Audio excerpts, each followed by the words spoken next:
City. On this Friday night, you can find just about all of the town's 1,000 plus residents on Main Street at Kent City High School. It is there where this football playoff fever has gripped the community, making it the perfect place to kick off our Football Week in Michigan celebration. Tonight, it's the MHSAA Division 7 playoffs. The Kent City Eagles taking on last year's runners-up in Division 7, the Indians from Saugatuck. We've got it all for you tonight on Fox Sports Detroit Plus. Hi, everyone. Alongside my partner, former Lions tight end Rob Rubik, I'm Matt Shepard. We'll hear from Brooke Fletcher a little bit later on.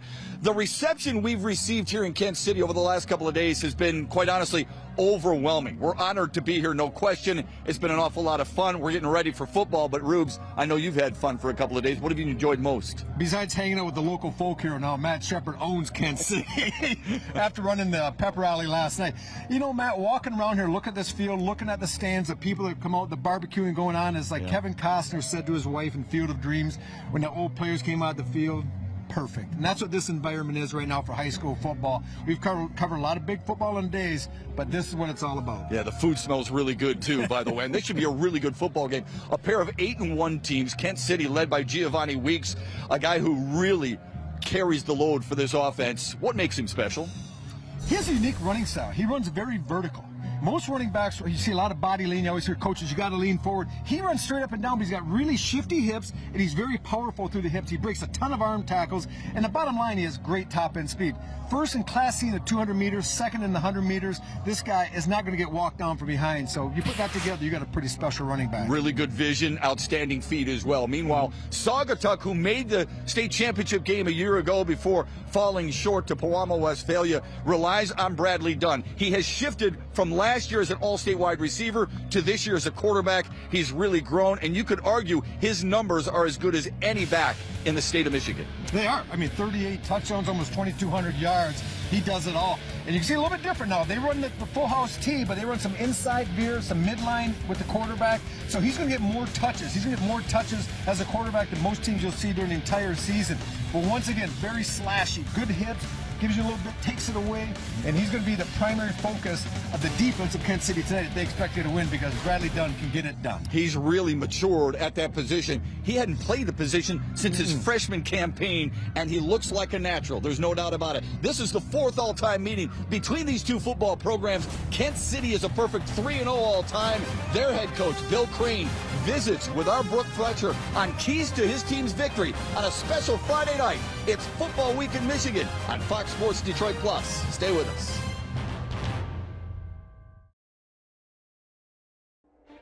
You don't have to look hard to understand this place is special.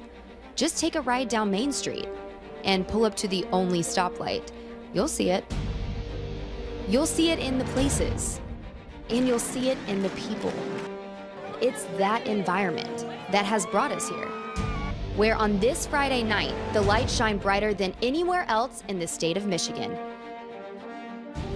Welcome to Kent City.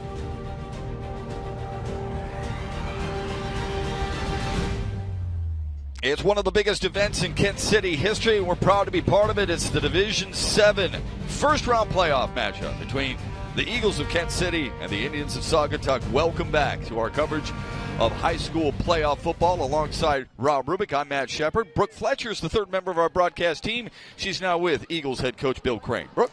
Thanks, Matt. Coach, you have quite the task tonight, taking on the state runner-ups. What was your message to your team this week as you prepare for this game? Well, let's just focus on the things that, we do well. Let's keep getting better at those. And then when we have the opportunity against a very good team, we got to take advantage of it and just keep fighting. Next play, next play. Well, let's talk about this crowd and this atmosphere. How much is this going to energize your players tonight? Well, apparently this is a pretty big deal when you look around and see everything that's going on, what's happened the last couple of days. We're honored and blessed to host this, and I think the boys are ready to go. Good luck tonight, Coach. Back to you, Matt. Brooke, thank you very much. We're excited to be here as well.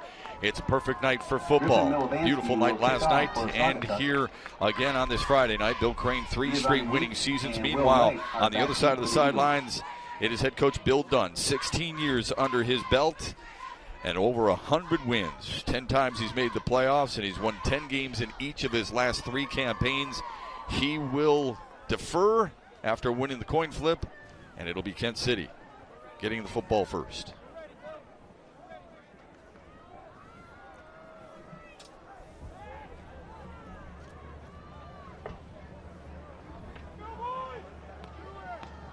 Griffin Milovansky will kick it away for the Indians. Giovanni Weeks and Will Wright are back deep to receive for the Eagles. Friday Night Football's underway.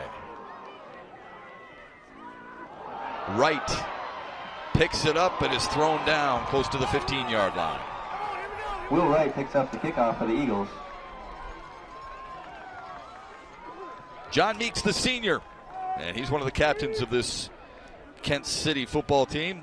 He's like a coach on the field, really tough, intelligent, very calm under pressure as well, and he'll run this offense that averages 36 points per game.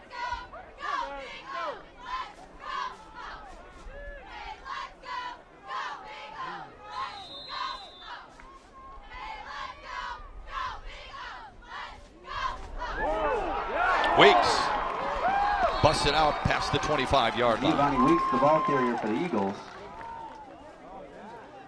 Stop was made This by team's Keaton 8-1, and their offensive Gain of line about has 7. played It'll be together second since down and Rocket 3. football. They don't care who gets the accolades. They're unselfish. Evan Jones, a co-captain. While Weeks gets the majority of the carries, Jones does a lot of the dirty work and has no problem doing it.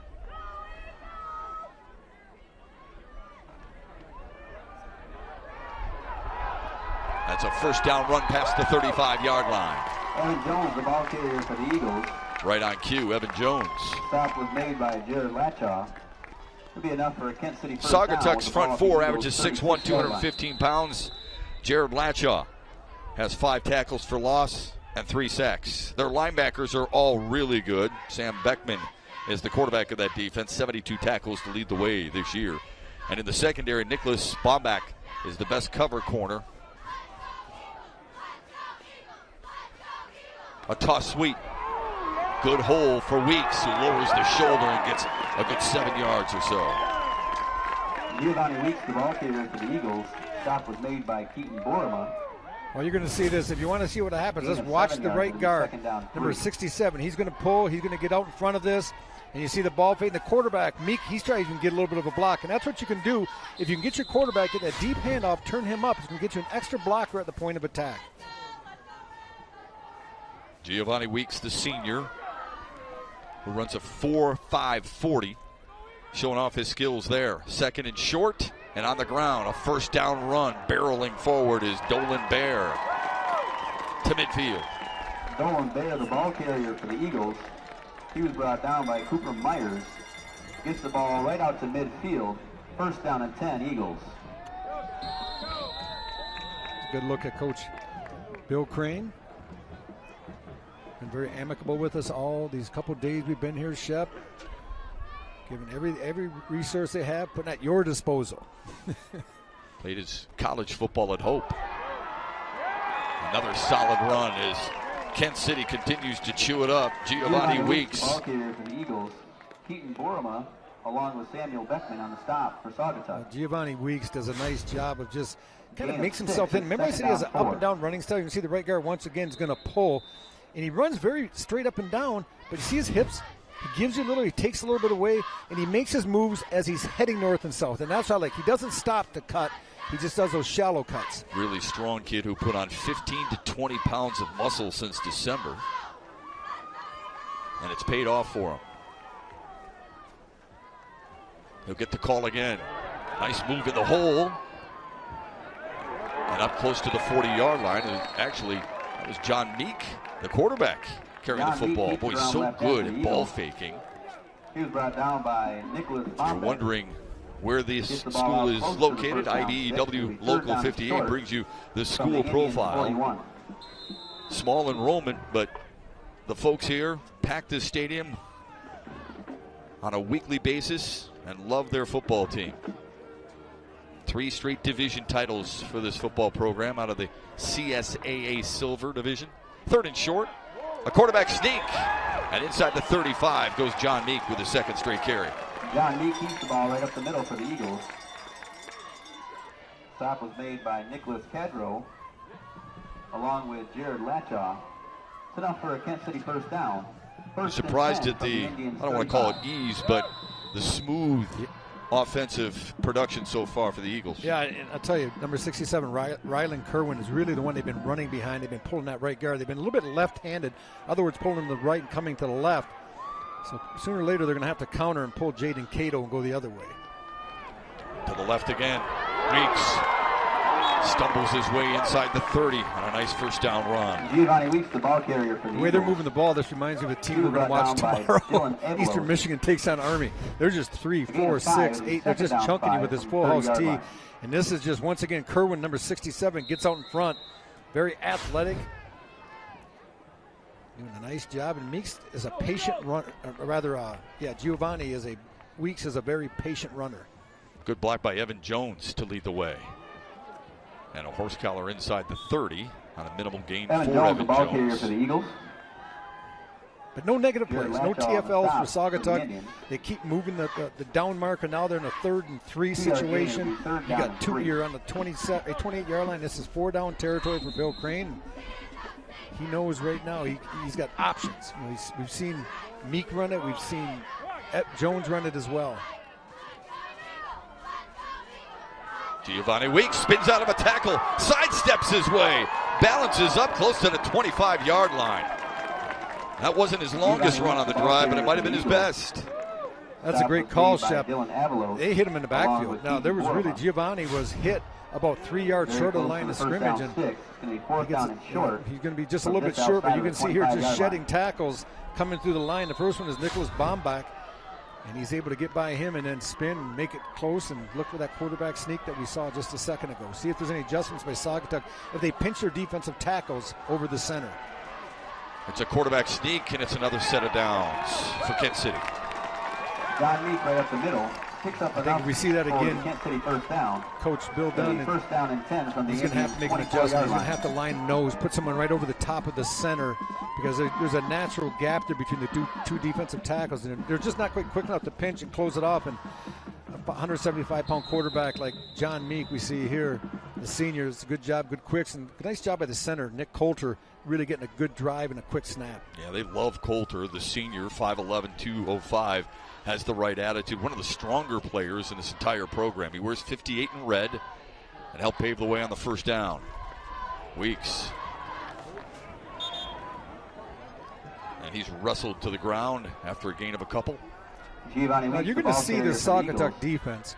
The more they see this full house tee, the more they get a chance to see the array of plays. And there's only about 4 or 5 plays you're going to see that Kent City is going to run.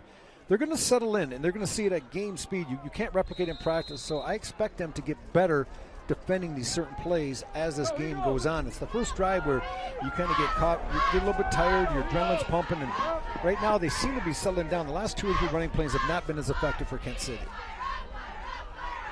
Meek holds on to it. He's going to roll with it. Now he'll tuck it and run. So what you're saying is less is more for Kent City. They may not run as many plays, but they have them almost to perfection. They do. You don't have to run a ton. Vince Lombardi made that very apparent back in the 60s and early 70s with the Packers. And you see right here, it's the ball fake. They get Giovanni Weeks out of the backfield, but Saugatuck was not fooled. Great coverage on the back end. They were ready for it. Keaton Borama was there, and there was nowhere to throw the ball. It's a good decision by John Meek. Don't put the ball in harm's way just because the play was called. You don't have to throw it. Tuck it and don't take a negative play.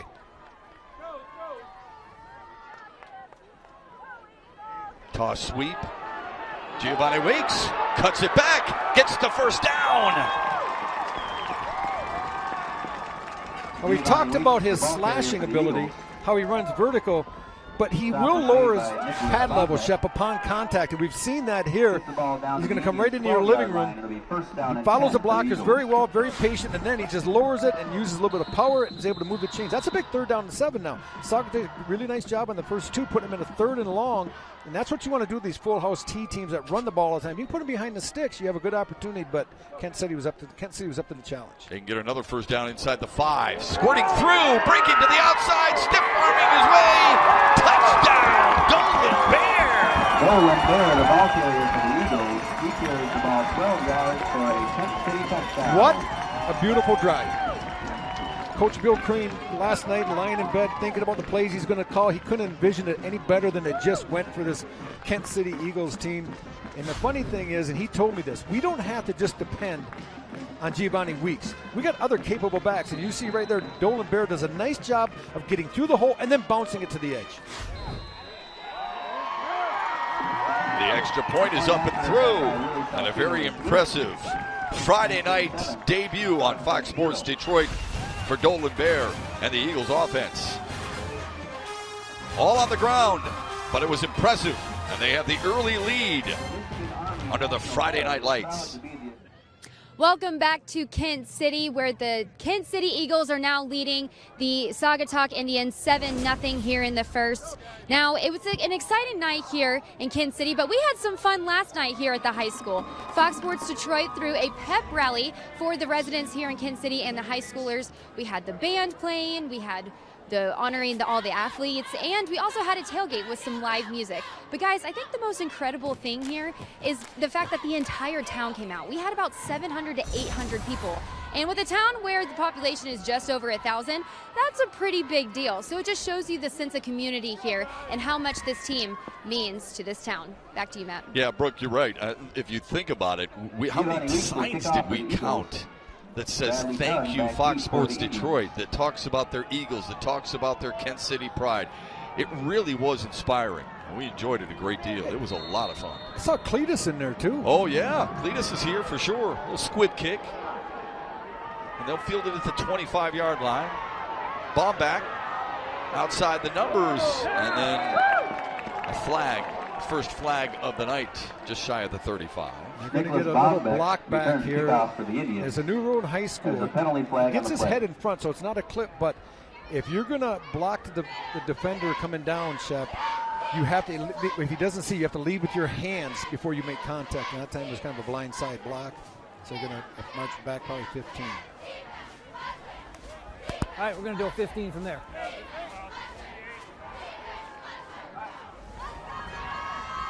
First personal foul, blindside block, number 72.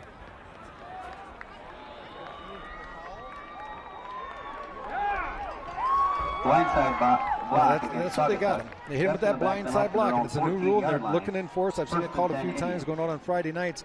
It's okay still to hit the guy when he turns into you if he doesn't see you, but you have to put your hands out to kind of cushion it.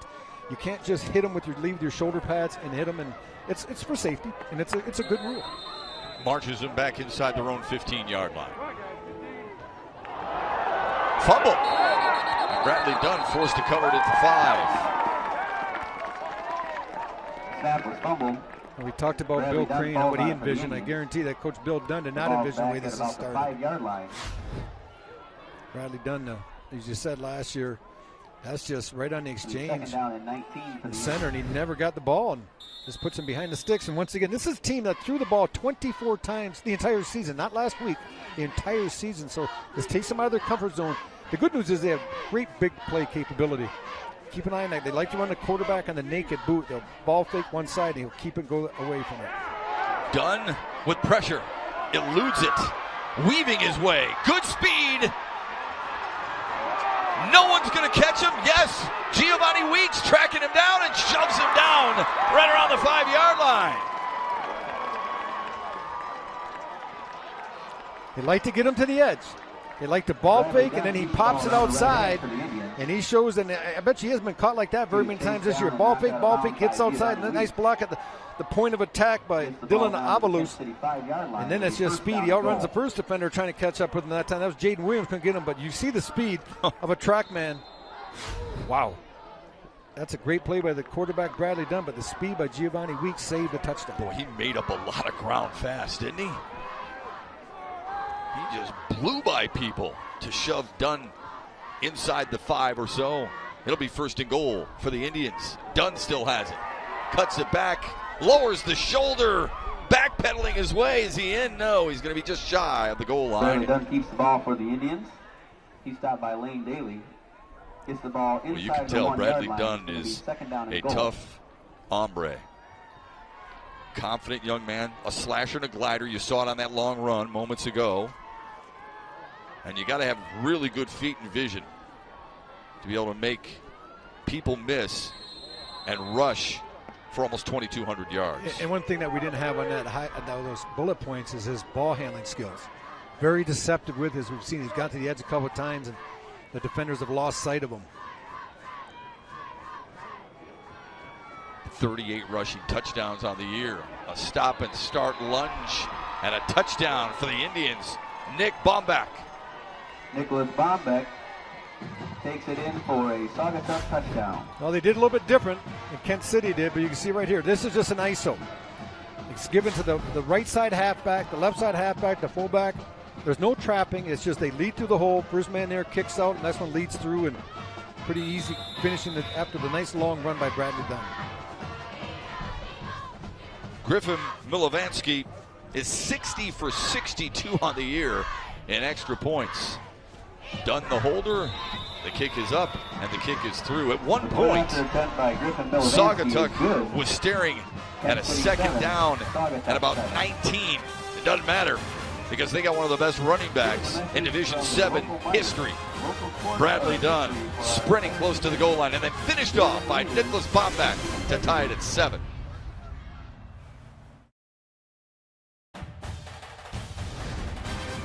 The MHSAA state playoffs on Fox Sports Detroit Plus are brought to you by Kroger, the official sponsor of Football Week in Michigan, and by your local Toyota dealer. Visit buyatoyota.com. Toyota, let's go places. They've been fired up for this game here on this Friday night in the first round of the playoffs all week long. They've been celebrating all week long. Nicholas Bombeck just celebrated a Saugatuck touchdown, a very quick drive, a quick response for the Indians. One possession each, and we're tied at 7. Weeks, where's 44 in red? Wright, where's 21 in red? They're back deep to receive the kickoff.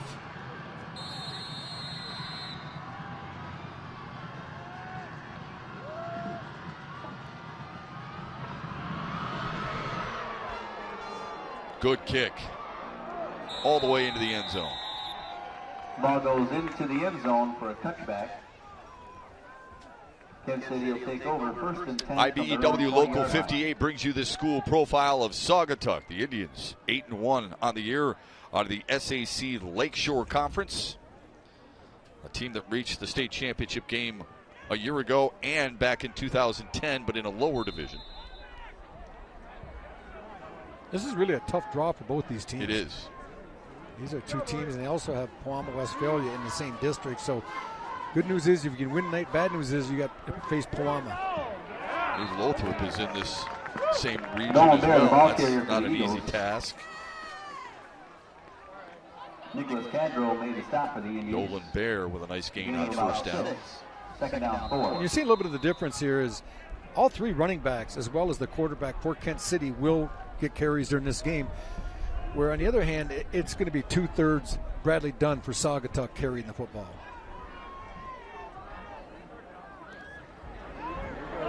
Giovanni Weeks breaking through, stumbling his way past the 45. Nice run. Giovanni Weeks, the ball carrier for the Eagles. We're going to look once again. Just a nice job inside by this offensive line. You're going to see him pull every time. Once again, they're running behind Rylan Kerwin. And just good quickness. And as I said, he runs straight up and down, but he breaks so many tackles. He must just have really well with his speed. Obviously, he has great leg strength. And we saw him run down Bradley Dunn early on. Just a really nice-looking high school running back. School record over 3,000 yards, Rubes, in his high school career. Evan Jones, the ball carrier for the Eagles. That's funny. I know. You hear how late the whistle was? Yeah. When you run this type of offense, where all the running backs come through ball faking, the officials are told before the game by the coaches, we'd rather have late whistles than inadvertent whistles because they lose track of the ball. Sometimes no one knew that ball was Jones headed inside. They were looking at both the running backs outside. And that's why the officials were so late calling it. These two teams run similar formations. Yeah. Does that help each other as they prepped all week long? You would think it would because they should be used to seeing their own. Weeks, nice cutback. Breaking free. Running back into darkness inside the 40-yard line. Boy, he bounces that to the outside. He might be gone, Rubes. he's going to, I don't know how many yards he has, but Rylan Kerwin, the right guard, number 67, has just as many. Because he's running just about the same distance every single play. Weeks is just tough. You got to be careful because he's so fast. As a defender, when you come up, you have to break down, and you're just so leery that if he makes a move and gets the edge on you at all, he's gone. That's why he doesn't take a lot of hard shots because everyone's so cautious. It was another first down run. And this time it's number 3, Dolan Bear. He's the one who scored the touchdown for the Eagles on the very first drive, a team that averages 36 points per game. These two teams combined average 86 points per game, so we figured this was going to be two teams that could move the football. Once again, this time they pulled the left guard, Jaden Cato. Just not a lot there, bottled up inside. As I said, a little bit left-handed so far. As the clock winds down here in the first quarter. A little bit left-handed. They like to follow the big right guard, Rylan Kerwin. The two stars have not disappointed. Geo Weeks has been outstanding so far. Bradley Dunn has done the same for Saugatuck. 7-7 at the end of one in the first ever first-round playoff television broadcast on Fox Sports Detroit Plus. Come on back on a Friday night to Kent City, will you? Welcome back to Kent City, where the score is tied 7-7 in the start of the second quarter. Now, it's no secret that Coach Crane and his team are huge advocates for veterans and make trips to the Grand Rapids Home for Vets throughout the year. And this morning, we got to go and join them. We got to play a little bingo, hang out, and talk to the veterans, and it was a great time. Now, not only is this isn't the only thing that they do for the vets. The team also hosts an annual appreciation night where they have a little 7-on-7 tournament for the vets, and they also raise money for them. Now, I thought this was cool. Coach Crane told me that the first time they actually went to go play bingo with the vets this year, they came in and the vets actually gave them a standing ovation. And he said, guys, it should be the other way around. We should be giving them the ovation. But it goes back to that mentality he wants to instill in his team, that it's more than just football, you guys. Back to you, Matt. Yeah, Brooke, that was inspiring, no question. I mean, we loved every second of it being there. Here's Weeks up the middle again, breaking free and bouncing close to the 25. Just real quick to put a capper on that, any of the money they raised earlier this year from some t-shirts sold, they donated back to the Veterans Home for quality of life activities or travel. Like sometimes they'll go to some Grand Rapids Griffin games. They did a 7-on-7 tournament in 2016 and on the front lawn, and they've raised a lot of money. The school in general, the volleyball team, the cross-country team, the softball team, they've raised an awful lot of money for some wonderful causes. Love the community involvement here. 1st and 10. Weeks on the left side, a flag on the play. Dragged down inside the 20. Second flag of the night. Hate to speculate where that was thrown. It looks like it's going to be a holding call.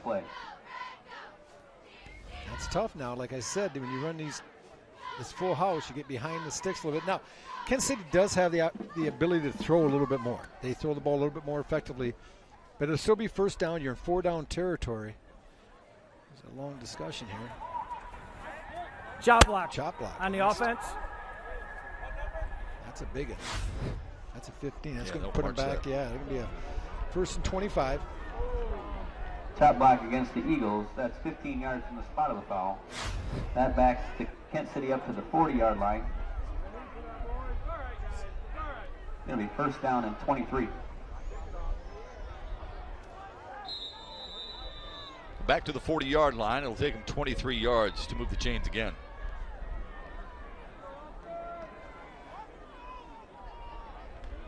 Little toss to Weeks. Cuts it back. Beautiful vision. Inside the 30. Still on his feet. He's going to break free. Touchdown! Giovanni Weeks! Giovanni Weeks carries the ball 40 yards for a Kent City touchdown.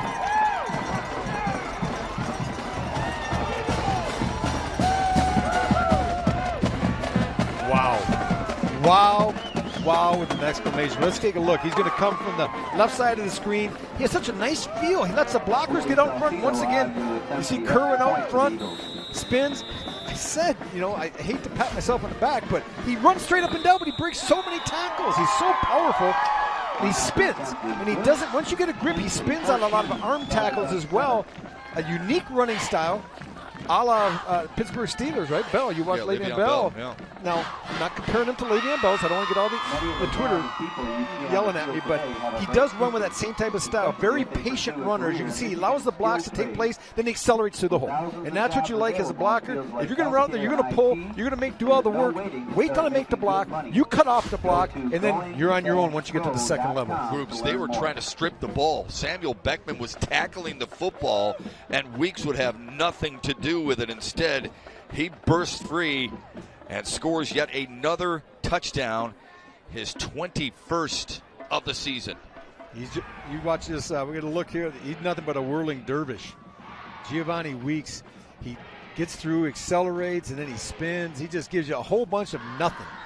You think you got him, you get a little bit of a hip, he gets a spin, you get a little bit of an arm, and then once he gets in the clear it all, it's just, you might as well just jog, because he's going to take it to the house. No one's going to run him down. I think a lot of that has to do, with tackling him high. You've got to tackle him low, don't you think? Yeah, but as I said earlier, you're so cautious because if you take that shot and you come at his legs and you miss, and you're the defender between him and the end zone, it's over. So it's it's just a tough. You're up against it. It's a tough call as a defender coming up. And now he gets to kick off, and at halftime he will be selling hot dogs, so we can send Chucky down to pick us up some hot dogs. Because Giovanni does it all. Oh. Yes, he will. He seems to do it all, that's for sure. He's also this team's best receiver, we might add. A squib kick. He'll jump on it right around the 37-yard line, courtesy of James Williams. Tyler Witzel falls on the kickoff for Saugatuck. The Indians will take over from their own 36-yard line, first down and 10. FoxSportsDetroit.com and the Fox Sports app will live stream 3 MHSAA football playoff games each Friday during the first 3 weeks of the tournament, and then 3 more semifinal games on Saturday, November 17th. Check out FoxSportsDetroit.com for complete schedules. In addition, tonight's game here in Kent City, we're also streaming Hazlitt at East Lansing and Davison at Oxford. And that's a grudge match. That's a 6-0 Davison lead. Up the gut. Big time run. This is Jacob Stewart. And he's going to be shoved down right around the 15-yard line. Jacob Stewart. Well, that comes from the plays they've run prior, Shep.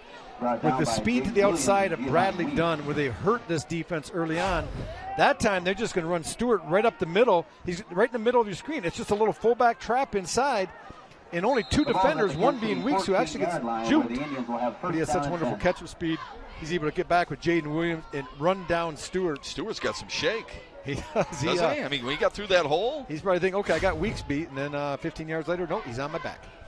He's just... But what a nice job of deception. Nice quick hitter inside. Yeah, Stewart's run for 100 yards or more 5 times this year. Here's Bradley Dunn looking to get to the edge. Sliced his way through and then spun around close to a first down. Bradley Dunn keeps the ball for the Indians. Stop was made by Will Wright. Gain of 8. It'll be second down 2. Here's how good Saugatuck and Kent City match up against one another. One team yields barely 10 points per game. That's the Eagles' defense. Saugatuck's offense is nearly unstoppable. You got to believe it's going to settle somewhere in between there from what we've seen so far. I don't think they're going to hold them under 10 points, but they're not going to get 50, I don't think. Breaking free and lunging close to the touchdown, and that's going to be a touchdown. That's Nick Stanberry. Goes in for a Saugatuck touchdown. Or Nick Stanberry, the sophomore, excuse me.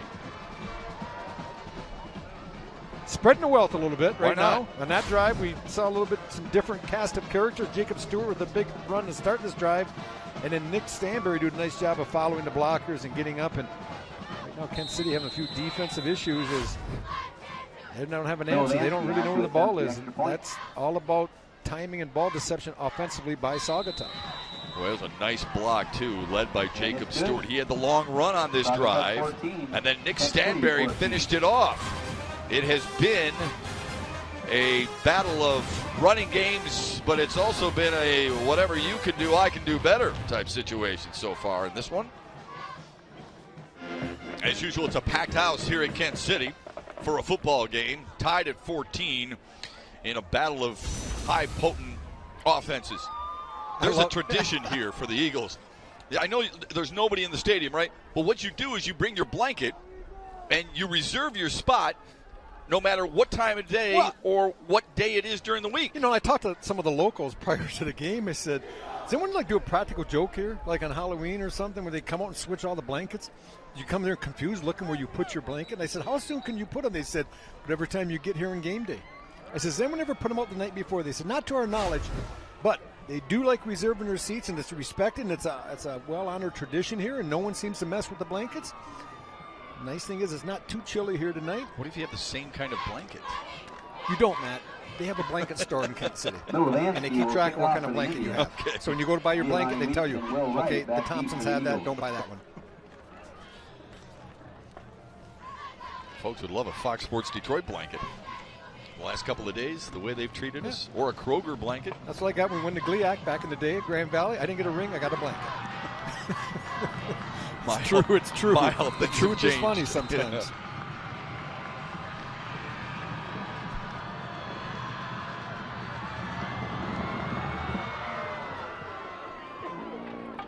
Will Wright on a hop.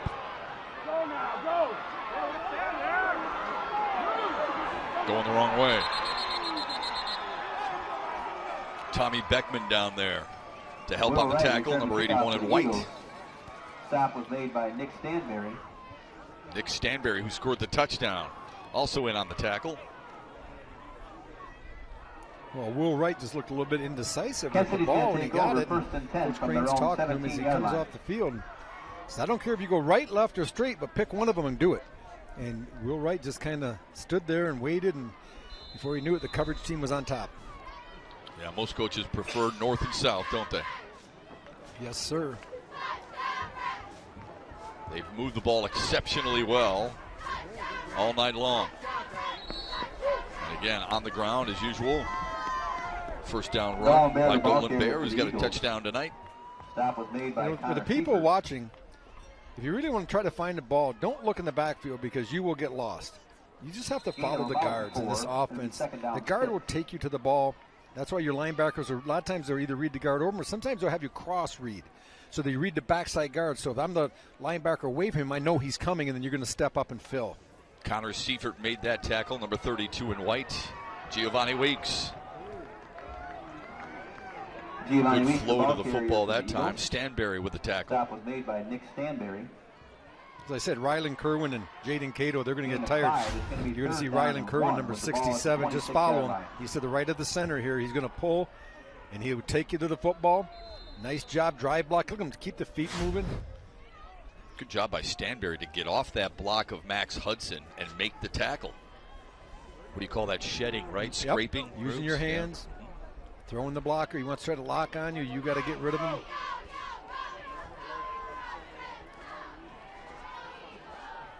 Third down and short.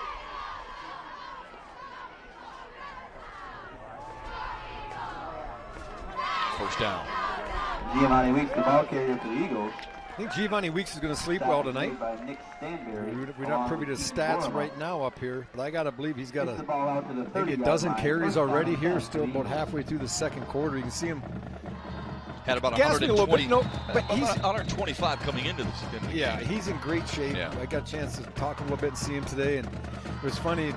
We've seen the veteran Shep. I was talking to the one vet, and he was multitasking, which I can't do. He was playing bingo and solitaire, so I kind of hopped in and was finishing a solitaire game. Yeah, I noticed that. I'm not sure he liked that all that much. And a tackle for loss. First time tonight, a little negative yardage. Stanberry's been a demon on this drive. And that time the carry by Dolan Bear. Well, you said it's going to take a little time for Saugatuck to get used to it, and probably the same thing for Kansas City's defense. It seems like the Indians have done a little bit better job of tweaking. Yeah, that's just blown up at the point of attack. And even though the young man didn't make the play, Jared Latshaw did a really nice job of blowing it up, creating a bubble inside. Second down and 11. Weeks cuts it back. Minimal gain. Giovanni Weeks, flowing to the football, doing a good job defensively as usual for Saugatuck. Number 55, Aiden Kelly. gain of 6 yards. It'll be third If I'm down Coach 5. Crane right now for Kansas City, I'm thinking of almost taking a timeout. Maybe after this play, if you pick up I wouldn't be surprised if they go for it. If they get positive 2 or 3 yards with this offense, he may see him go for it and fourth down, knowing that it's going to be whoever can score last, because they're not really slowing Saugatuck down, and you can ill afford not to hold serve and put a touchdown on the board. But I'd say take a timeout, because Giovanni Weeks looks like he's getting a little bit tired here, and you want your horse to be fed and well watered when you're going to try to ride him to a first down. Already over 100 yards in the night. And there you go, Rubes. Right on cue. Really smart, too, because he let the play clock run down as long as he could, so that gave his running back an extra 25, 30 seconds rest, and then he took the timeout. And, it's been a great first half here so far, Shep, with about, 5.5 minutes remaining. We got a 14-14 tie. Colors throughout the great state of Michigan, always beautiful this time of year. No different here in Kent City, as they look for their high school team to soar like an eagle into the second round of the playoffs. Welcome back to our coverage on the very first playoff night, alongside Rob Rubik, Brooke Fletcher, our entire Fox Sports Detroit crew. I'm Matt Shepard.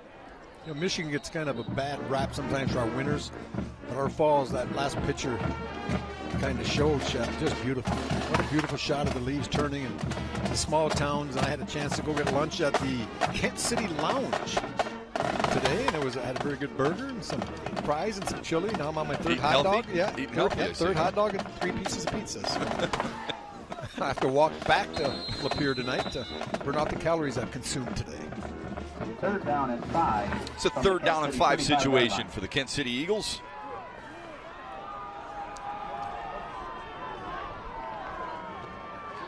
They're going to throw it. Pressure comes, and down he goes. And pressure led again by Aiden Kelly. He was sacked by Jacob Stewart. Jacob Stewart also in on it. 2. It's fourth down 7. They wanted to get the ball in the flat, but a good job by Borma, number 2. You see, trying to release to the flat. They're trying to get the ball into the hands of number 22 that time, Brennan Boyd. For the Eagles. But Borma, number 2, was in position to just playing zone, playing cover 3 behind it. And Boyd is running right into Borma's zone, nowhere to go. And the first punt of the day. Giovanni Weeks is the punter. They'll keep that in mind, keeping an eye on him. What a leg. Great punt.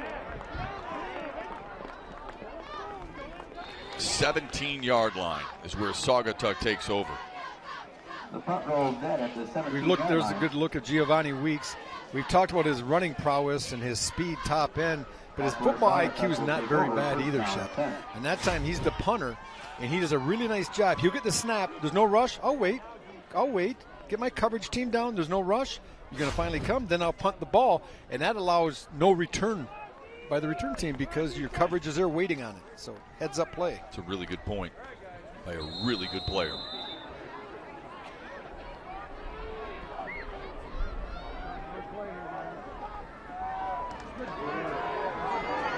Dunn still has it. Galloping his way all the way to the third level. All the way into Kent City territory. Bradley Dunn keeps the ball for Saugatuck. Finally brought down by Jaden Williams. There's a penalty flag on the play.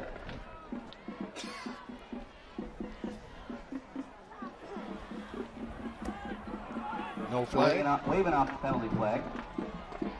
So the ball Bradley Dunn really does a nice job. Let's watch his ball fake. He's going to get to the. This is the veer. He's going to ride the back. Number 10, and then he pulls it, and you see the defensive end collapse, and once he collapses, as Dolan Bear comes down, and then he pulls it and gets to the edge. That's a little old school veer action off tackle. Well, it's not just that. He went from the left side outside the numbers to the right side outside the Nice numbers. cutback. Beautiful. Beautifully done. That's his father right there, Bill Dunn.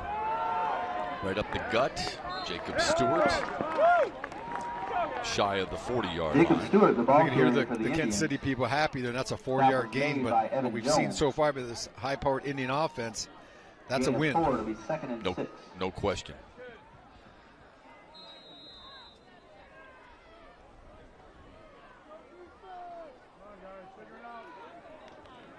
Second and long for Saugatuck.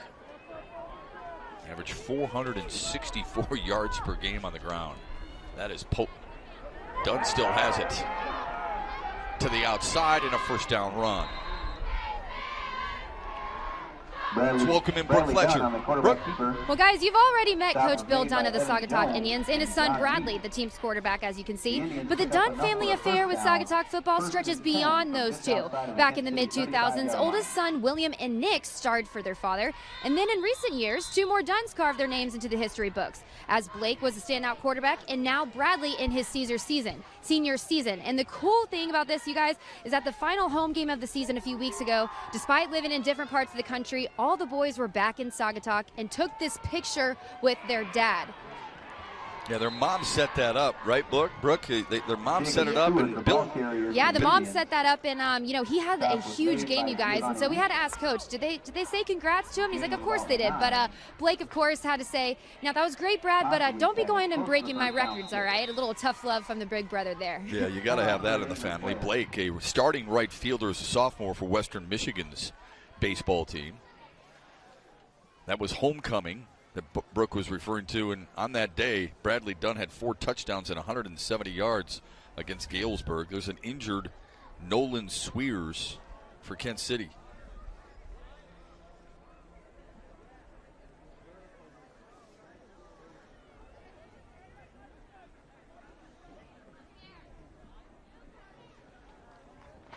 It's good to see. I hope it's a cramp. I mean, it's hard to believe that The injured player Nolan is would be Nolan cramping Swears. on a The night operating like tonight. chains out to measure. Hopefully he can walk it off.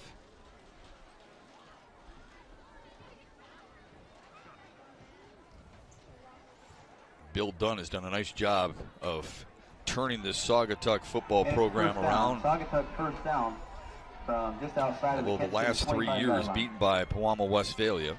17 straight winning seasons at Saugatuck. Bill Dunn has been there for 16 years and 10 times made the playoffs.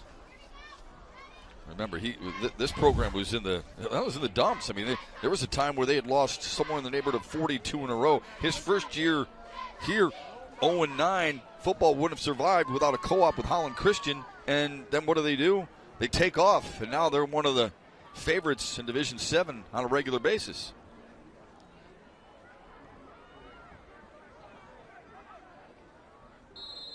So they had gone a long time, and then Bill Dunn inherits it, and now they've taken off, and it helps to have the Dunn family at the helm and playing such a major role. Nicholas Baumbeck, the ball carrier for the Indians. Stop was made by Rylan Kerwin. You see Rylan Kerwin coming up on the Gain of defensive 2, side as second well. down 8. We've seen him doing a yeoman's job at the guard position, pulling two-way play. You see a lot. I mean, you got a lot of guys. I looked at Saugatuck. They have 9 seniors, but they have like 7 going both ways, as well as Kent City has 7 guys starting, and a lot of substitution as well, because you have to give those two-way guys some breaks. Dunn still has it. Looking for the edge. It's tough to get him on that very first contact.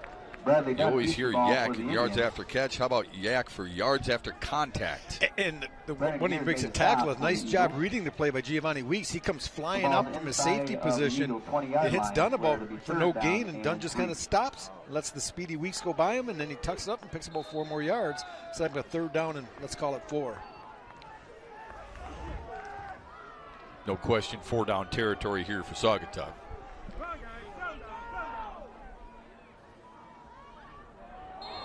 And moved. That's a big play now. We talk about these running teams staying ahead of the sticks. And now you put you in a 3rd down and 9, but as we saw earlier, Shep, what was it, 2nd and 18 or 17? Close Didn't to seem to 20, phase him yeah. as well. So right now, I'm looking 1 of 2 plays. You're either going to see maybe that quick trap to Evan Jones right over center, or watch a ball fake outside and Bradley Dunn try to get to the edge with it. That's been their most successful running play.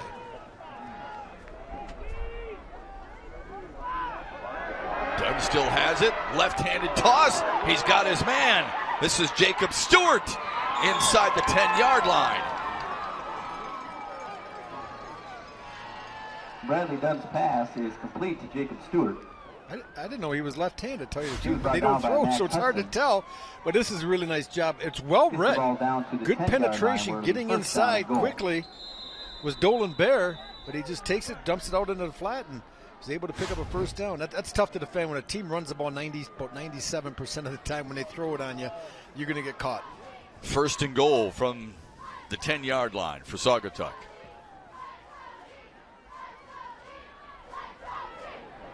Right up the gut. And just shy of the goal line, Rumbles Nick Stanberry, the ball Stanberry. carrier for Saugatuck. Very methodical. You know, they don't, like Matt I said, Hudson each on team stop runs for the about 4 or Eagles. 5 different plays. Gets the ball As down long to as you can about the keep 1 mixing yard them up line and where keep it'll it be second balanced. and goal. You don't have to keep balancing running pass. You just have to keep balance between the plays that you call so you're not consistently running the same play so the defense can hone in on it. You just keep kind of rotating it. You run a trap, you run the ISO off tackle, you run the quarterback keep outside, and you mix in a little bit veer. The defense just can't sit on any one of them. And right now, Bill Dunn, head coach of the Saugatuck Indians, is doing a really nice job. Has a good feel for this offense and what's working.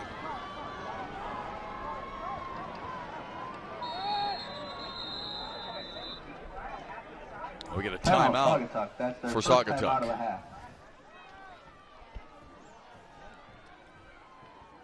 Bill Dunn's lone loss this year came to Schoolcraft in week 4. And when you and I talked to him about it, he said, look, that was an eye-opener for us. It was a high-scoring game, as you would imagine. 49-48, but sometimes coaches, and I'm not saying in this situation it's necessarily the case, but sometimes coaches don't mind a little adversity. They want to see what their team is made of. They want to see how they're going to respond. Oh, Shep, I've talked to coaches before, and they said when the best thing that happened was they lost in week 7 or 8 or 8 or 9 before the playoffs started, because your kids can get a false sense of how good they are, start getting a little bit full of themselves, and it brings them back down to earth. And you can look at the schedule. Look on the left column. 50s and 40s. Yeah. Nothing. The lowest they scored was 42 twice, and those are both shutouts against Gobles and Lawton. This is a team that knows they can score. But if they're going to be successful and make them run the forward field again, it's got to be on the defensive side of the ball. Now they look like they're settling a little bit. They forced Kent City to punt on the last possession. They're starting to figure that out. Now they have an opportunity at minute 25, Matthew, to get ahead here if they can punch us in the end zone in the final yards. Speaking of Kent City, they give up just 10 points per game. They held their opponents under 100 points in 9 games this year total. That's the first time that's happened since 1982 for Kent City. Done with a quarterback keeper. Touchdown. Saugatuck leads for the first time tonight. Quarterback keeper for a Saugatuck touchdown. Well, nothing fancy. Don't risk the ball exchange between the quarterback and running back. Just get in the center. You need a yard. Get behind your big center, Aiden Kelly, number 55, and just give him a little tap and go. Bradley Dunn has shown that he can get to the edge with speed, make plays, and that time just right up the middle for the final yard. A nice drive answering after the punt where the defense finally caused Kent City to punt the ball, and it's called holding your serve in a game like this. And right there, they just were not unable to hold their serve, and they got broke. Extra point is up, and it's through. The extra You point is talk good. about it on a regular Saugatuck basis. 21. A chance to what you call Kent City double dip. 14. Saugatuck will have the football first in the second half. Can their defense respond like it did on the last possession and hold serve here? Yeah, and with a minute 26, this is not the NFL, this is not the college level, and this is also against a full house wing team. So defensively, you tell your guys, let's just not be too aggressive, have our front 7 or 8, and just read and try to keep this from happening. As we're looking at the highlights here, Bradley Dunn showing that he can get down the field. You can't allow, it's the other way around, you can't allow Kent City, that being Giovanni Weeks, to pop something and get a long run to get points on the board. Keep everything in front. Don't be quite as aggressive in this possession, Shep. The online check-in app. We highlighted these two guys in the dynamic rushing attack of both these teams. Bradley Dunn has not disappointed, and neither has Giovanni Weeks. You see the spinning and the strength. And we highlight our open. This was one of the easiest games you ever had to plan for because they are both led by 2 dominant high school players. And we knew coming in, Matt, that it was going to be a Giovanni Weeks and Bradley Dunn. But what we've seen a little bit different is both coaches have used a few more weapons than I thought we would see.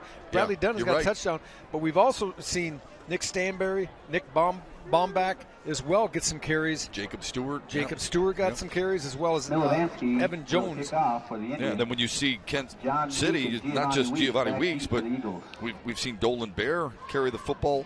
And as you mentioned, Evan Jones, John Meek has carried it once or twice, the quarterback for the Eagles.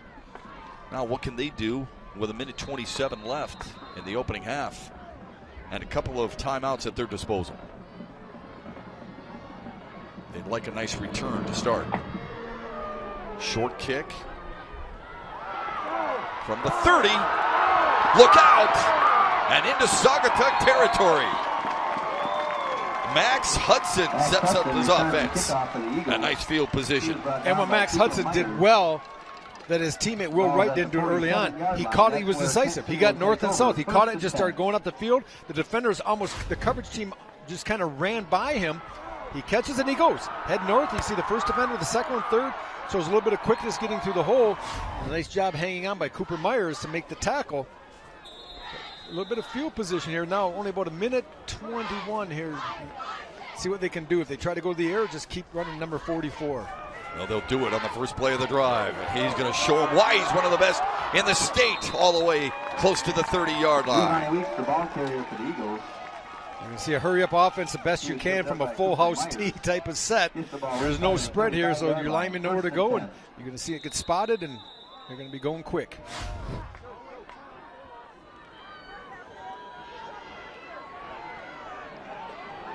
Weeks again.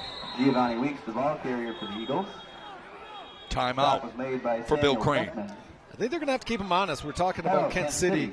They've run that off-tackle play. We've seen the quarterback, John Meek, carry out the fake around the edge. I think they really need to ball fake that one time to Weeks, to Giovanni, have Meek pull it and get around the edge because they're really conversion. The defensive end is cracking down. The linebackers are all filling that off-tackle hole to take Giovanni Weeks away. Okay, but they're going to do that as a coach. You got to see that. Just take your quarterback, have him pull it, and get around the edge. We know he can call bingo.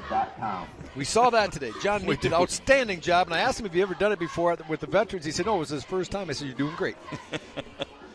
Yeah, he was showing Brooke Fletcher how to actually handle the entire bingo board. Yeah, he was great at it. First time he had done it, but handled it like a pro.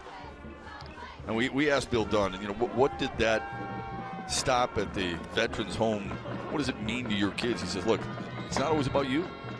It's about dealing with some adversity in life, and it's about helping others, too. It's an awesome atmosphere when they go there, and you could see the smile on the veterans' faces, and we saluted all those brave men and women there at the Grand Rapids Veterans Home today. That's why it's nice having an educator, principal now, but also been a teacher in his career as a head coach, because they get the big picture. They know it's just not about trying to get playoff wins and win your conference. They understand it, but they're trying to create good young men that are going to go on and be productive in life and have an understanding how appreciative they should be to the veterans, to people that help them have the freedoms they enjoy. Yeah, I walked out of that home with John Meek today, and boy, he was just beaming about the experiences that he has with those folks. Weeks tackled at the 25-yard line. The ball carrier for the Eagles. A little hurry up. Bill Crane wants his offense to expedite things on a third down and short. Third down. They will stop at about 30 seconds and winding here. A toss to Weeks. Paving his way. Shifting his way. And bullying his way down to close to the 10-yard line. Giovanni Weeks, the ball carrier. Stop the clock with about 34 seconds remaining. Will they take their last timeout? They have one timeout remaining. It looks like they will stop it to move the chains.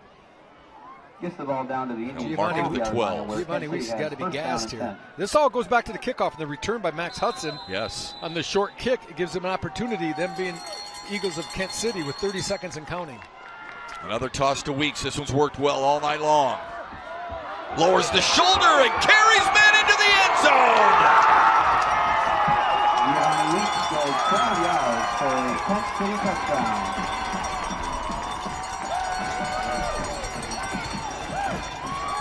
I know we're not in the Mile High City, but that young man's going to need some oxygen at halftime. This whole drive was Giovanni Weeks breaking tackles, horsing his way, getting into the end zone. They just went about 48 yards in a minute 21 seconds, or less than a minute 21 seconds.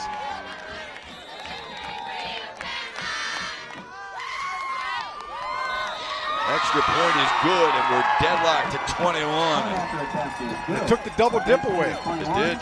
They were able to answer. I didn't think they would. Not with the inability to throw the football, but number 44 takes the place of a lot of pass plays. When you can get him on the edge, he can make things happen. Nice job getting outside, pulling a good seal block by number 3, Dolan Bear. And 44 stretches. Look at the awareness high school kids have now, huh? What an effort. Look at the awareness, how to stretch. I never stretched for anything, except for like the last piece of chicken at the kitchen table. But the way they understand the game, he was getting by the goal line, he stretches it out, and there's a great look at Giovanni. Teaching integrity. He's like, hey, can someone else kick off? I'd like a break here. That's why Meyer is proud to sponsor But nope, local he's a great guy to have your kickoff. You know why, right? Because when we You're not giving. I bet you don't give up any long returns because he's going to catch it. 9.5 yards per touch. We thought they might need both those timeouts. We don't need no stinking timeouts. Not when we got Giovanni Weeks. This is everything I had hoped when we talk to the coaches, we read the notes, we start watching the highlights and the film and stuff, and we think, this is what we were hoping for. You don't always get it. Sometimes one team will dominate the other because when you have weapons like this, I really thought coming in, just looking at comparative scores, that Saugatuck probably had the edge. And I'm not saying ultimately they won't have the edge in this game, but it's been pretty even here. Both offenses being successful. Who makes the adjustments at half, Shep? Who can get a stop or two? Ooh, that one goes out of bounds. A little punch shot. Kickoff goes out of bounds.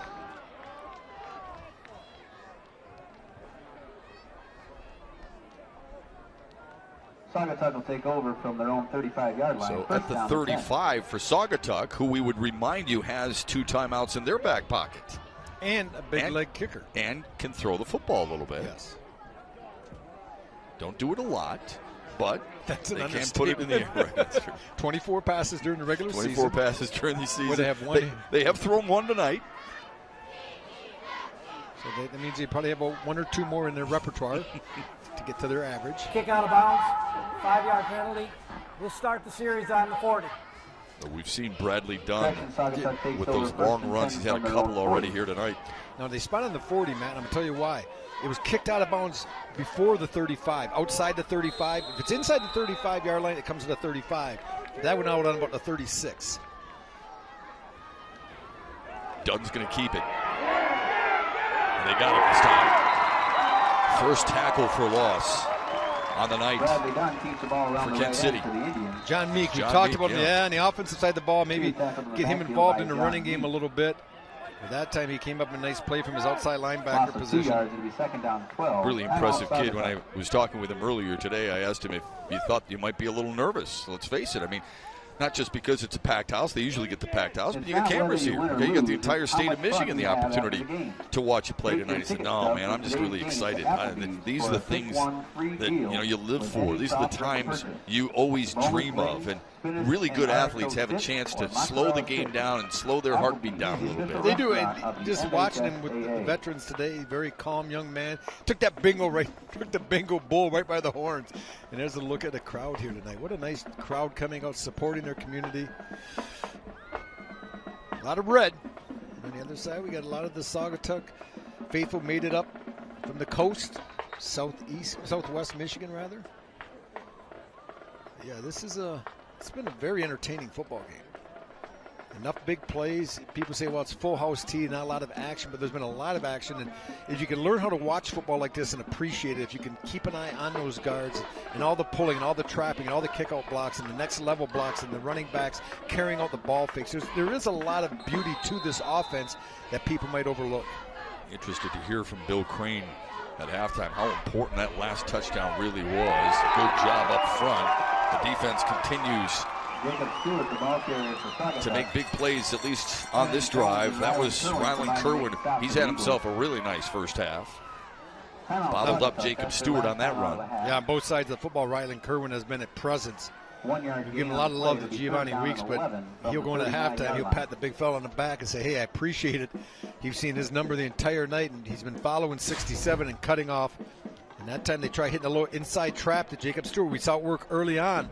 But nothing doing that time. Getting some help coming up as well was Evan Jones from his safety position. Yeah, Evan Jones, number 2, one of the captains of this team, a state qualifier in wrestling a year ago. Ooh, that's right. They got wrestlers. He loves that type of contact. He loves to be in that mix. Quick score update. They call it the wash, 12, right? Traverse City West. Loves being 0 inside and at able to half. use his hands. 3rd down and long on what should be the final play At of the opening halftime, half. Newaygo 13, Morley Stanwood 6.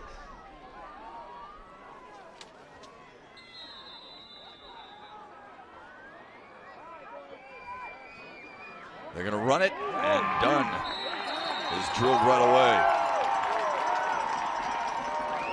Really fun first half of football here at Kent City, where the Eagles and Indians trot to the locker room, tied at 21. A few thoughts on the first half. It's going to be who makes the adjustments at the second half, who can get their kids to believe, and all the stuff you've been working all week. Say we're going to see that fullback trap. You have to respect your defensive tackles have to play that first. We're going to see the quarterback ball fake off tackle and pull it outside. You can't squeeze down too quickly. You got to play it on this. Your linebackers have got to scrape. You got to break down. You got to make that play. Or Fox Sports Detroit Plus.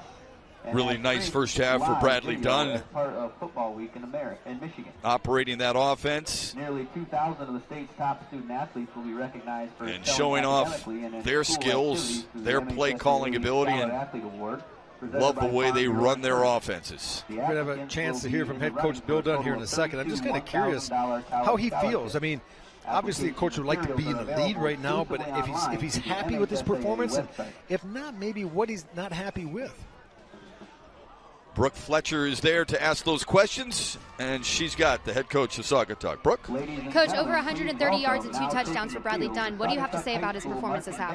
Well, he's doing a good job, but in the end there, we kind of gave up a last second touchdown in the second half. We were hoping to go up 7 with getting the ball in the second half, so we got to do a better job up front. This team's not going to quit. Kent City's going to keep playing, and so do we. What do you and your team plan to continue going into the second half? Well, hopefully we can continue to run the ball and maybe work in some other things that we haven't used yet. But bottom line is we got to control the line of scrimmage, and we got to do a better job on defense. Thanks so much, Coach. Back to you, Matt. All right, Brooke, thanks very much. We continue to celebrate this outstanding event here at Kent City and celebrate Football Week in Michigan. What a way to kick things off here in Kent City. The Eagles 21, the Indians 21 here on Fox Sports Detroit Plus. Both ways, gentlemen.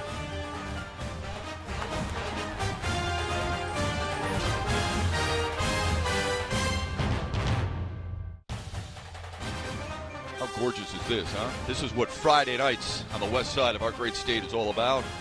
We're in Kent City for a first-round playoff game between the Eagles, who are at 21, and the defending runners-up in Division 7, the Indians of Saugatuck, at 21. It's been an incredible 24 hours for our entire crew here in Kent City. In case you missed it last night, the whole town showed up for an unbelievable pep rally inside the Kent City High School gymnasium, and we were honored to be part of it. Incredible enthusiasm showed by the entire school, the entire community, and that spilled over, of course, into the barbecue that we held afterwards, where the capacity crowd had some fun on the evening of tonight's game. But that wasn't all. As we showed you earlier in the game, this morning we rode over to the Grand Rapids Home for Veterans, where we saw how Kent City football players are making a difference in their community.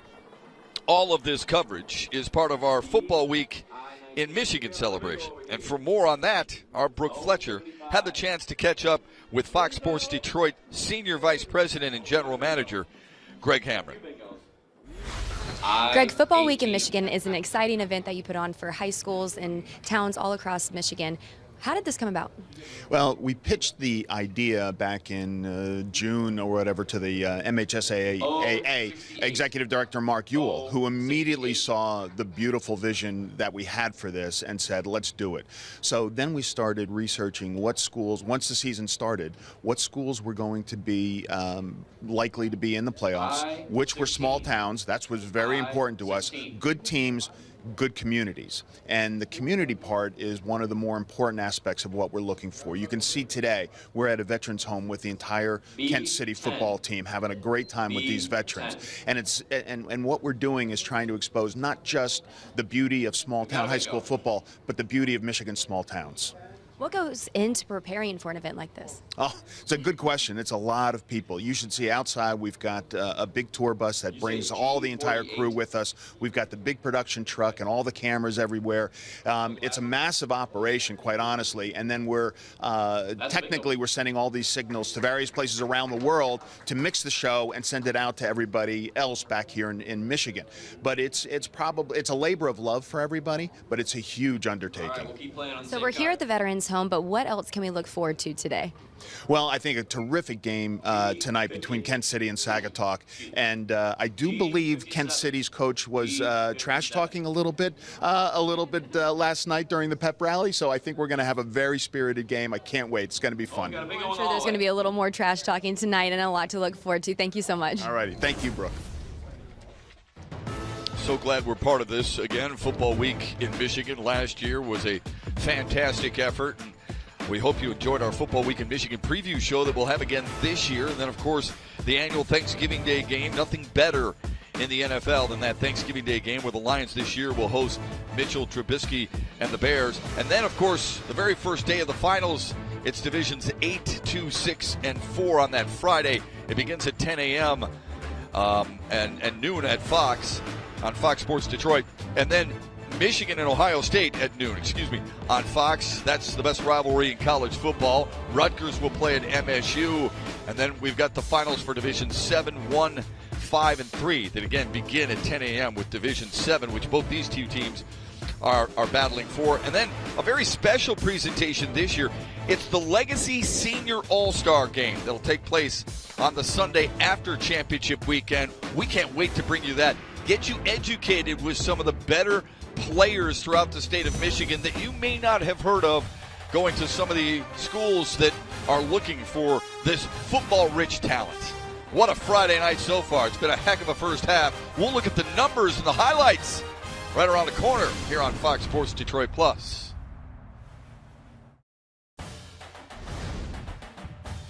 This special presentation of the MHSAA State Playoffs on Fox Sports Detroit Plus is brought to you by IBEW Local 58, the best contractors, the best electricians, period.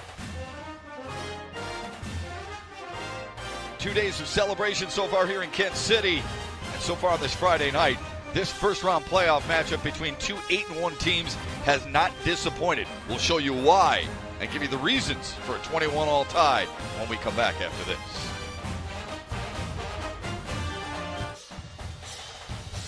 We all know Friday nights in the fall isn't just about the football team, it's about the band as well. The Kent City Band is rated the second best band in the state of Michigan, depending on how things continue. They told us last night at the pep rally they got a chance to be number one in the great state of Michigan. Welcome back alongside Rob Rubick. I'm Matt Shepard. What an entertaining first half of football. Rubes, what did you enjoy most? Well, it lived up to the hype, number one, and our open hit the nail on the head. We highlighted two We were playmakers. right. Yeah. Well, it was pretty easy. Look at the stats of both these teams, and it's really been a Brad Dunn and a Giovanni Weeks show with a lot of help from their friends. Don't get me wrong, but they've had the highlight plays for the most half. They moved the ball up and down the field. It's been very entertaining. 21-all. Let's see how they got there. First half highlights are proudly brought to you by St. Joseph Mercy Health System. Well, it starts out early here. They bring Giovanni Weeks down, but it's going to be Dolan Bear that finished the drive. Nice job bouncing it to the outside, taking it to the house, giving an early lead. But then, not to be outdone, his counterpart, the other number 3, Bradley Dunn, peels off a long, long run. If it wasn't for the really, I'd say, state-class speed by Giovanni Weeks walking down, he's going to get a score here, but eventually they will put it in the end zone here, as you can see. A nice job in the second quarter.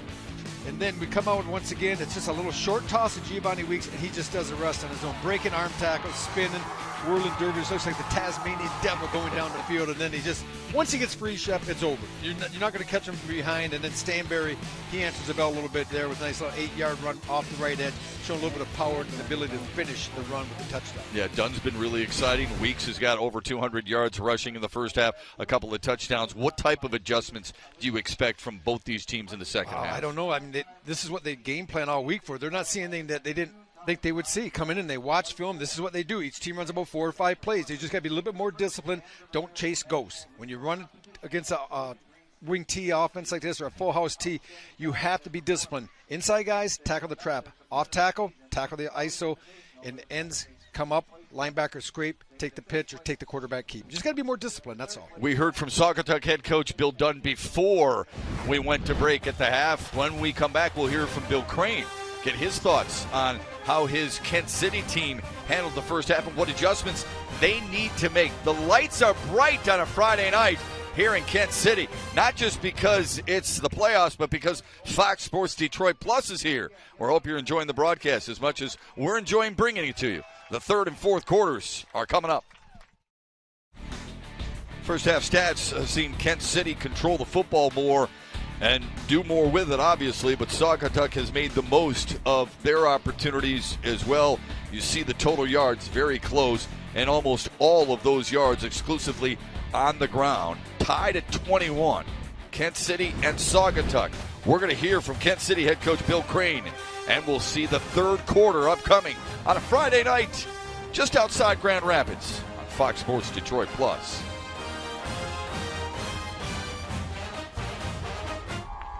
Maddie Lawson. Good first half of football, tied at 21. Kent City and Saugatuck. The ground attacks have been awesome so far as we get ready to start the third quarter. Brooke Fletcher talked with Bill Dunn before the half, and now she's standing by with Bill Crane, the head coach of the Kent City Eagles. Brooke? Coach, Giovanni Weeks, 185 rushing yards and 2 touchdowns. What do you have to say about his performance the first half? He's just a tough kid. I mean, it's a product of his offseason right there. You know, he really fighting for the extra yards, putting his head down, running hard, and you know, I think a lot of the weight room that he had over the winter and summer, you can see it's paying off tonight. So let's talk about Bradley Dunn on the other side of the ball. Now, what is your defense going to do to stop him? Well, number one, when we get to him, we got to wrap up and get him to the ground. Secondly, we just got to fly around here because he's a very special kid, and we got to take care of him. Thanks so much, Coach. Back to you, Matt. All right, Brooke, thanks very much. Game summary brought to you by Hungry Howie's. Both teams averaging a ton of yards on the ground, specifically two of the best running backs. And I know Bradley Dunn's a quarterback, but he runs so much with the football, he might as well be a running back. Two of the best backs in the state of Michigan. Really, we've seen him highlighted here a little bit different ways. More of the toss working to Giovanni Weeks and Bradley Dunn getting to the edge. Yeah, why does that work so well? Why has Giovanni Weeks been able to take that short toss and not only get the edge, but sometimes cut it back? Well, that's the key. He does a nice job reading the blockers in front of him. They try to get at least 1 or 2 guys out in front. He lets them get into the defenders, and then he cuts off it and he accelerates. So he doesn't dilly-dally once he gets out there. Weeks will kick it away to start the third quarter. Little squib kick.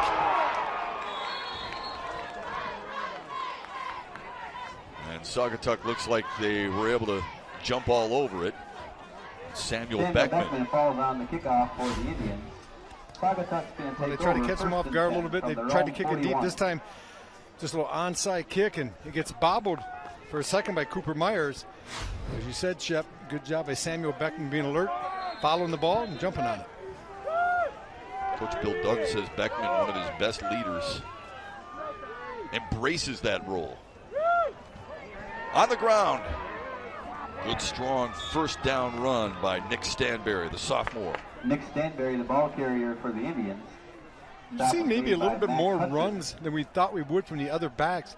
But when you get into the playoffs, you're playing against not good teams, but good coaches. And Bill Dunn realized that Bill Crane will try to take the best weapon, and that's his Bill Dunn's son, Bradley Dunn, away. So if they're going to do that, you have to hurt him in other ways. That would be with Stanberry and Baumbeck, and also Jacob Stewart. That offensive line so very good for Bill Dunn's team. 3 seniors, a junior, and a sophomore. Breaking 3 and into the 39-yard line or so, Jacob Stewart. Nice first down run right there. Stop was made by Jacob Anderson. The ball is this is the little fullback trap just inside. It's a quick hitter. Good job that time, just kind of hiding, pretending he doesn't have the ball as the other ones carry all the fake. He hides behind a big guard and then finds a little bit of a crease and goes. Nice job by Jacob Stewart. We saw him get a nice long run earlier in that similar play. And already has a touchdown tonight.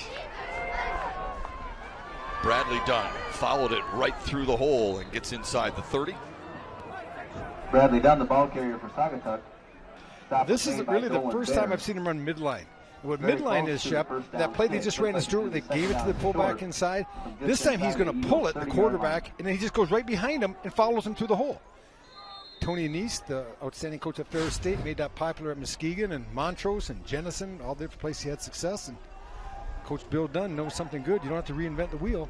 Just find a play that works and have the personnel to run it. It worked. Good for 9. And now another first down for Saugatuck after Nick Bombach picked up a couple of tough, hard-earned yards. Nicholas Bombach, the ball carrier for the Indians. Rylan Kerwin, another tackle. Combined to make the stop for the Eagles. Really a first down for Saugatuck with the ball at the Eagles' 28-yard line. Each defense had a hold in that first half. Kent City at the end of the half, and Saugatuck forced to punt. Done with a give, another big hole, and lunging close to the 20-yard line goes Nick Stanberry, the ball carrier for the Indians. This is just a really good job of being physical at the point of attack. Nick Bombach, the right halfback, just leads through the hole, along with Jacob Stewart, and that's just the offside ISO. And Stanberry's the beneficiary of getting good lead blocks and just burying it in there and getting what's left. Boy, a sophomore on which this offense can be built around next year for Bill Dunn. Tommy Beckman wears 81. He's another key player, just a sophomore, who will be back helping lead this team. There it is again, Bradley Dunn, right up the middle. There's the midline you were talking about, Ruse, to crawl inside the 15. Coach Bill Dunn must have kept that in his back pocket in the first half because we really didn't see it. And they've come out in this first drive, and twice Bradley Dunn has run the midline behind the fullback, that time Jacob Stewart, and he's got a good yardage on it. They hurt him outside on the first half. Bradley Dunn was able to get to the edge, so you hurt him on the edge, you try to stretch that defense out and say, okay, we have to take the edge away, then you hit him right up the middle. A lot of patience on the part of a head coach to have that effective play and not pull it out of your back pocket until the second half. Fumble. The fumble on the play. That's the second time. I'm just wondering, because it was the same type of pivot action that Bradley Dunn was coming up from under center. And I don't know if that's just a little quick hitter, because what he does when he gets a snap, he kind of gives it to the halfback to the right, and he carries out the fake, and it just comes out. I think that's the same one that we saw. It's going to be the quick hitter inside, and he never gets the ball to Stewart. I don't know if Bradley Dunn never got the ball from center that time. Looked like instant replay of that one early in the game before he had the long run. Second down and 11.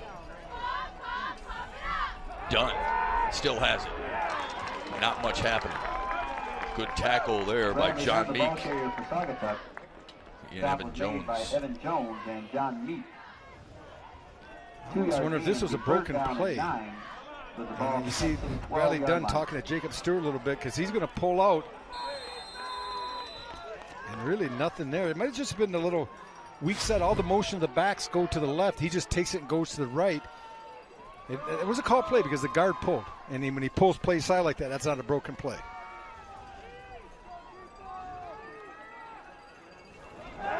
Roll in the pocket. Dunn throws, and it is caught inside the 5-yard line. The burly tight end, Tommy Beckman, 6'3", 230. He's a load. Yeah, Tommy Beckman's a load, only a sophomore. And Bradley Dunn's showing, even though they haven't thrown much. You can tell this was play action all the way because the offensive line sits back in pass protection. And Beckman just comes across, and the ball is well thrown. They really like Tommy Beckman. They think he's got a chance to play at the next level. This is a 4th down and 2. Well, you can't coach 6'3", 230 as a sophomore. That's a big young man. Watch him try to pull and get to the edge. Right side, first down for Stanberry.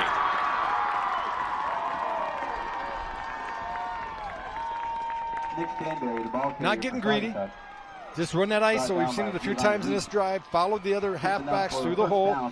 Put your shoulder pads low. Get that good leverage and bury it. You're not trying to score a touchdown in that situation. You're just trying to get the first down. If something happens and it pops free, then you score. But bottom line, coach says, we're going to give you the ball. You're our most powerful back. Bury it.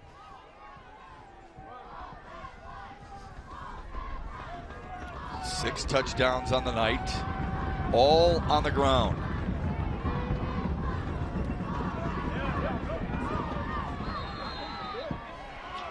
Touchdown. Jacob Stewart in for Saugatuck. Indians Jacob touchdown. Stewart's second of the night.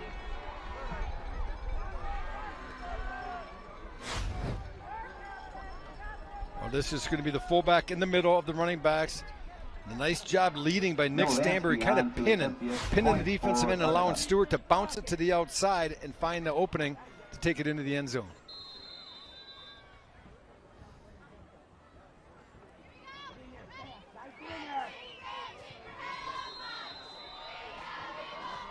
First drive of the third quarter looked a lot like Saugatuck's first drive, or all their drives in the first half. The Indians are back in front, but they've got to do something about Giovanni Weeks. They haven't been able to solve this special seniors tailback all night long. Do they have an answer? We'll find out when Kent City gets the football after this. Welcome back to Kent City. We're in the middle of the third quarter where Saugatuck is leading Kent City 28-21. Now, I want to talk about this offensive line here on Kent City.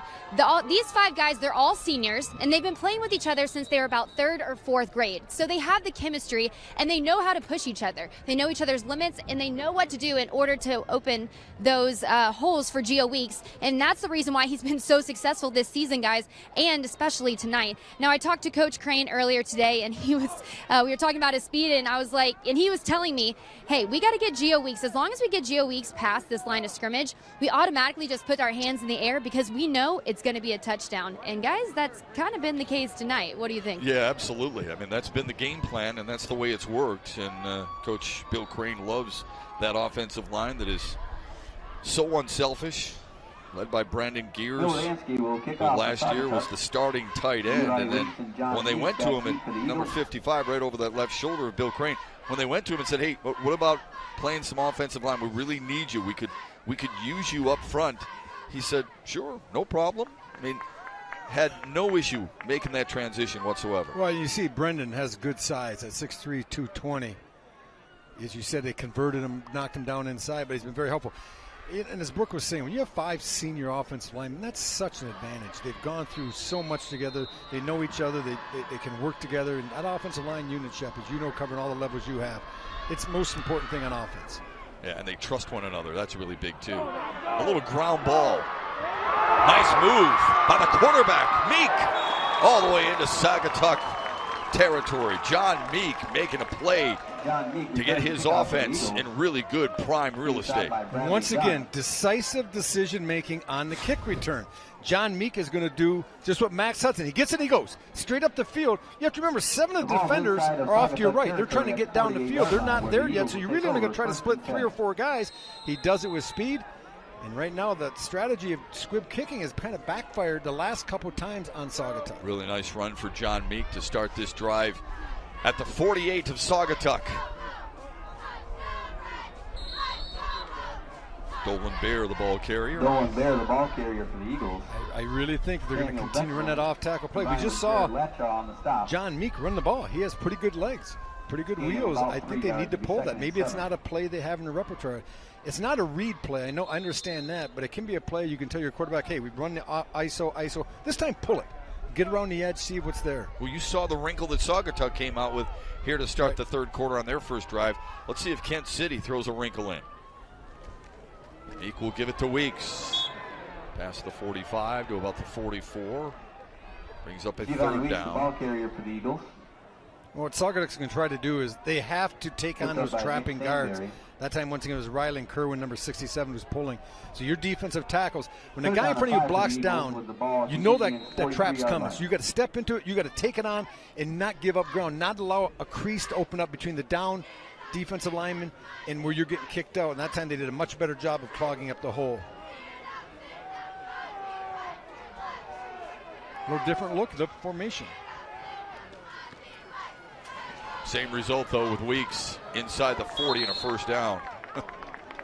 Good lead block by the man we were talking about moments ago, Rube.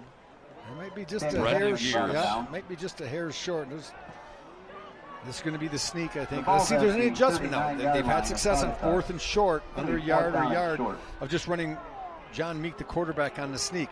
See what the defensive tackle is going to go look here. See if they put someone over the center or they're still allowing that bubble. Just inches short. Oh, that's going to be motion, yeah. They did. They got a little anxious, didn't they? John Meek, he calls it, but the ball doesn't come directly, and he starts moving his feet to go, and that's just a huge penalty because you're 4th down and 1, which you've had false start offense. a lot of success converting, and now you're at a 4th and 6, so this totally changes the whole thought of that man right there, Bill Crane. Look for something, maybe get the edge, giving Giovanni Weeks an opportunity to make a play. Rubes, this is a huge turning point. This is a huge play in this game because of Saugatuck's offense and how good it is. You're giving them, if you don't get this, you're giving them 56 yards to pay dirt. Yeah, and they're going to break serve, and they could go up 2 touchdowns on you. And this is a game that goes quick when you see these type of ball control running style offenses. Weeks is on the right edge of the offensive line. Meek is going to roll the pocket. He's going to throw, and he's going to get the first down on a nice toss to who else? Giovanni Weeks. A nice job by Giovanni Weeks, but a better job by John Meek. The ball, Weeks was open for quite a while. You're going to see him just leak to the right. They line him up on the right side. They release him.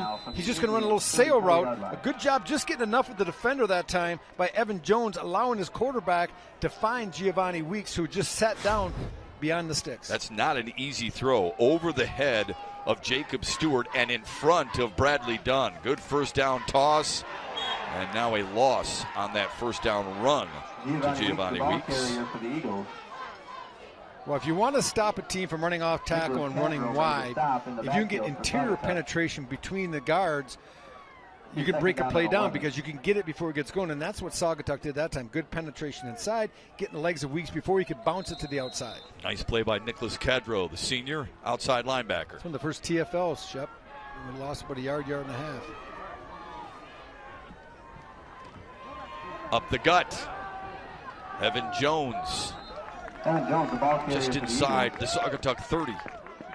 I find it, I wouldn't say strange, but interesting. 2nd and 11, there's not a panic. Coach Crane doesn't panic. He says, we got to get wide. We got to get the big play. We got to get 11 here. He just runs the fullback inside. He has enough confidence in what they do in their system that he can pick up 6 yards, and he did, and it puts him into a manageable 3rd down and 6 because this is 4-down territory, so you have 2 downs to pick up 6 yards. With this offense, they've been pretty efficient at doing that. Well said. They are not a panic offense by any stretch. Toss sweep. Bear cuts it back nicely to lunge inside the 25. It's going to be another 4th and short within probably a foot, maybe 2 feet. Stop was made by Keaton. Same situation they faced a little while ago before they had the procedure penalty. Tell your quarterback right here, take him over. Bill Crane's going to say, John, now let's be careful. Don't you take off early, because I think it was John Meek that took off early on the last quarterback sneak. I'm not a believer in trying to go on 2 here either, because I think at this level at high school, you got just as much chance of you moving as the defense does of jumping into the neutral zone. Couldn't agree with you more. I can get them set and have the quarterback just do a little tap and go, so the center and quarterback are the only 2 going. Boy, they're loading up the middle now. Watch that backer step in and fill. They did. They went on 2. And Meek surges forward. Let's see where the spot is. It depends if the near side official has it. He has it easily. John Meek keeps the ball up the middle for the Eagles.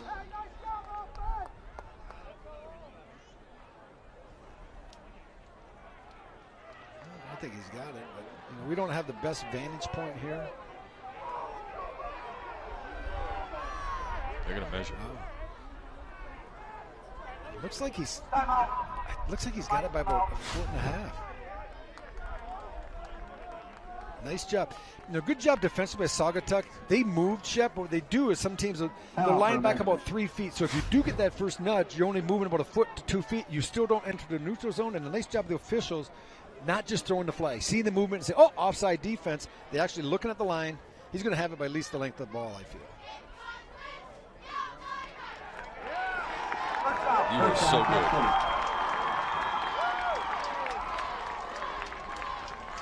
But hey, how about Saugatuck putting up a fight there? 4th down and 2 feet, and you maybe give them 3. But it was tough yard. Now you see him really squeezing inside. So look, maybe on the next 4th and short, Kansas City might try to pop something else. A little fake inside, maybe a quick toss to Giovanni Weeks getting the edge because they're loading up 8-9 people inside and really taking the middle away.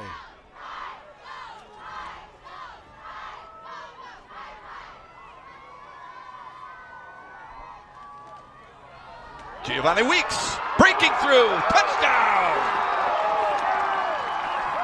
Giovanni Weeks in for a Kansas City touchdown.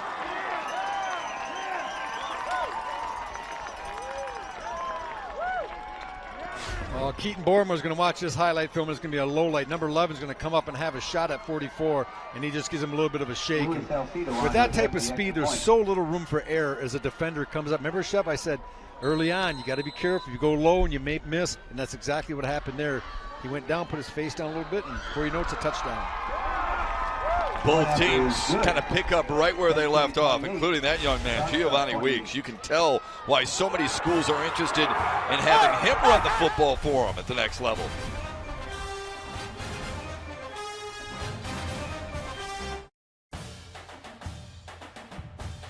This special presentation of the MHSAA State Playoffs on Fox Sports Detroit Plus is brought to you by Baker College. Be more. It's been entertaining on this Friday night here at Kent City. Gracious hosts, and what a football game. Tied at 28. The temperature reads 47. It's actually pretty comfortable. I don't think anybody is overly cold. They've enjoyed a hot couple of teams who have very hot ground attacks too. Welcome back. Alongside Rob Rubick, Brooke Fletcher, our entire Fox Sports Detroit crew, Giovanni Weeks has been everything that we thought he would be, and then some, Rob Rubick. Well, he's a complete football player, and this is a nice job by John Meek, not Weeks, as he finds Giovanni on a little sail route, and the fourth down and short, a good push, good fight by Saugatuck, but not enough, and then just speed attacking the secondary coming up, and Bradley Dunn had a shot at him, but his counterpart Starr, let's say, was not up to the challenge, and we have a tie game, so Kansas City comes out and holds serve in the third quarter. Isn't it interesting that maybe the most important play on that drive was a pass? Yeah. Even though they ran for yet another touchdown. These are, like I said, these are two teams that throw about 2 or 3 times a game max. But when you play better teams, you have to open it up and try a few different things and show some things that maybe you don't do, maybe slightly out of character, but sometimes that's what you have to do in order to get the dub.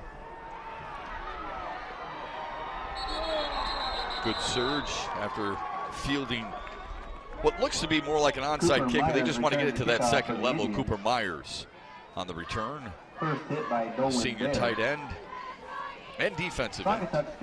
These squib kicks can also be attributed to the fact that you have 2 game breakers that are deep. You have Giovanni Weeks, you have Bradley Dunn. Why give the best athletes, the fastest guys, the ball in space, and have guys, and a lot of times your cover teams are your backup, your second teamers. You know, that's not a good matchup.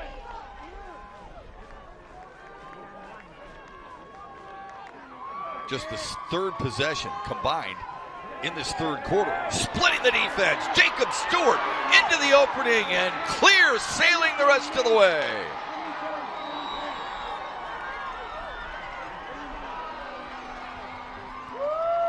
Well, we've seen that fullback trap hurt him, and they do a nice job. We're going to look at this. I want to get maybe get the end zone shot of it, a tight shot, because they've kind of false pull. They'll pull the right guard all the way outside, like where they've run Bradley Dunn, but they just give it right behind that, right up the middle, and Jacob Stewart's able to take it to the house.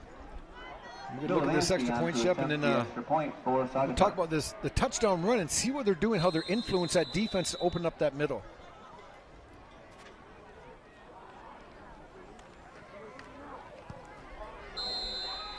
Academic on the extra point. Point after is good.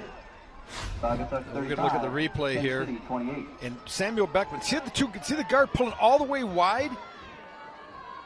And it just goes right up inside.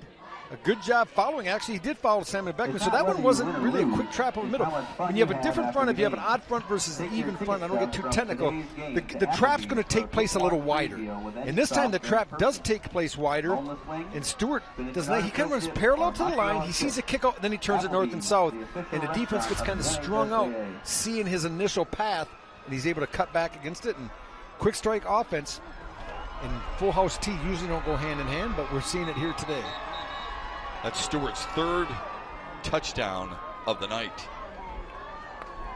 I said they wouldn't get to 50. It shows you what I know. There's a good chance that it might take 50 to win this. Well, it shows you the quick strike ability from Saugatuck as well. We've seen it on more than one occasion here tonight. Just when you think you're back level, Jacob Stewart and the Indians offense sprints its way for another rushing touchdown and a 7-point lead. John Meek and Giovanni Weeks back deep for See what the strategy of head coach Bill Nunn will be. He's got burned the last couple times in some short squibs. He obviously doesn't want to kick it deep to 44, Giovanni Weeks. Let's see if they try to do maybe a high pop up to the second level, force a fair catch or force one of those guys to handle it, but cover to where you're kicking. Cover, do a better job. John Meek was the last one to return it, remember, and he had a good one. And they're going to kick it toward John Meek over his head. It'll bounce at the 10. He'll let it go out of bounds wisely. Kickoff goes out of bounds. Very, very heads-up play. It's one of those plays as your return guy, you see that ball hit and you're saying, go, go, go, go, get out of bounds. Because there's a time frame that if it doesn't, you can feel the coverage coming down, and that's a free ball. So if it doesn't get out of bounds, you have to be able to pick it up. That time made the right decision. Well, what did you say earlier? No panic. I mean, that's experience right there. You talked about John one of the Meek. keys that you said in the open, Shep, or actually in our bullet points for the quarterback. Calm, cool, collected, does not get rattled. A coach on the field. So that's like a coach watching that ball saying, hey, I know I shouldn't pick this up. We'll get it on the 35. Different formation. You know, they got offset here. They got like a little short wing. Weeks lunges forward. Giovanni Weeks, the ball Saugatuck's made an adjustment defensively, Rubes. They've done a better job of taking away the bigger rushing plays from Kent City. And Kent City shows a little bit different formation where they're splitting their tight end a little bit, and they're putting like a wing in the short slot, and they're trying to run ISO off tackle there. But Saugatuck realize that, and they're really loading up at the point of attack. So Kent City in this situation either needs a ball fake, maybe run a naked boot the other way to the quarterback, or try to get the edge. 2nd down and 8 for the Eagles. A toss sweep. Nice move by Weeks. Spins away from pressure. Weaves his way for a first down. He just runs straight up and down. Have you ever seen? I mean, but no one can get him. That's a good open field shot. As you're going to see here, here comes the guard pulling right here. Makes one guy miss it. This is the one. That's a really good opportunity Keaton Borima has, but he can't make it.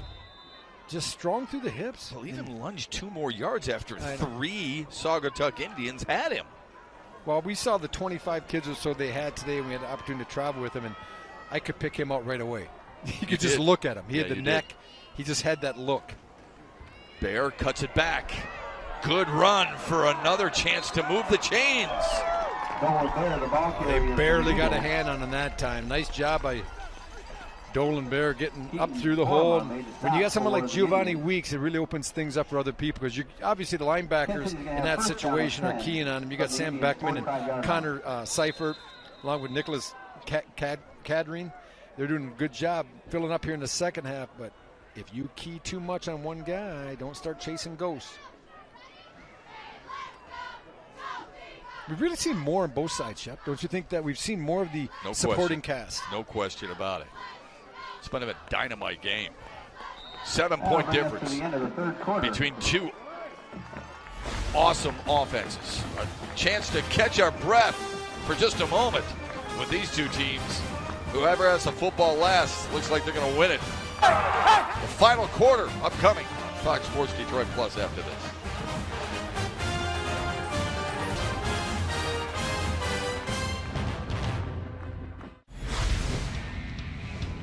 Menards brings you the big money moment. Jacob Stewart has 3 touchdown runs on the night.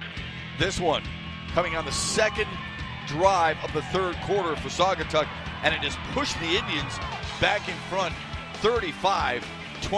He can pick them up and put them down, that's for certain. Just 3 possessions in that 3rd quarter 2 by Saugatuck, 1 by Kent City. Neither defense able to hold. Is that what it's going to come down to? Which defense will stiffen? It's like watching two power tennis players, two men that are serving 138 miles an hour where they just all hold serve. You have to score. If Kent City doesn't score right here, it's going to put a tremendous amount of pressure on their defense to get a stop because you trail by a touchdown, you have to hold serve. You and your tennis references, Jimmy Oh, Connors. easy. That's amazing to me, isn't it?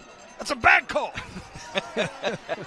Excited to start this fourth quarter with Kent City looking for the game-tying touchdown. And Bear carries it close to the 35-yard line. Dolan Bear's had himself a really nice game. He scored the first touchdown of the night for Kent City. Kieran Burma made the stop for Saugatuck. Gain of 9. It'll be 2nd down and 1.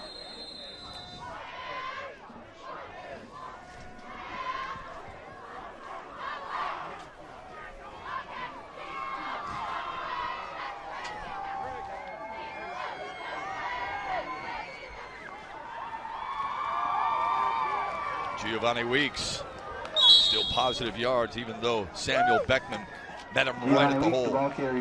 This is a great example of why you tell young people, everyone wants to bench press, do the curls, get the big arm, but it's all about the legs. And Giovanni Weeks has very, very strong legs, and with leg strength comes speed. It's not hard to figure out. The faster your legs can go up and down, the faster you're going to move. And he has tremendous strength in his legs, and that's why he can break so many arm tackles, and that's why he's so fast. You got to get on that squat rack, do those lunges, Shep. You just can't be doing curls like I saw you doing this morning. Remember, the state champion in the 200 meters, ran it in 21.9. Number 2 in the 100 meters, ran it in 11.06, and he was number 4 in the state in long jump. Evan Jones on that carry. That's called the keep him honest play. You're running off tackle, you're running edge, you're running ISO all the time. You got to run that little quick hitter inside just to make sure those defensive tackles aren't cheating, starting to flow to Giovanni Weeks where the play action, or the play movement rather, is heading. Just hit him upside with that quick hitter. That time, pretty good job staying home, only a 3-yard gain.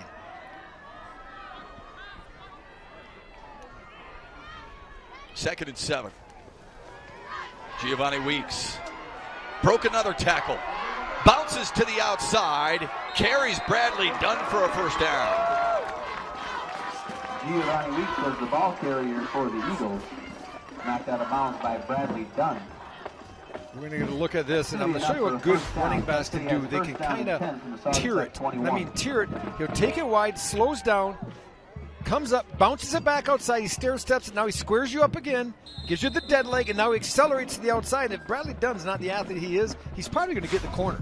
But he ends up still picking up about a nice 10 yards and moving the chains.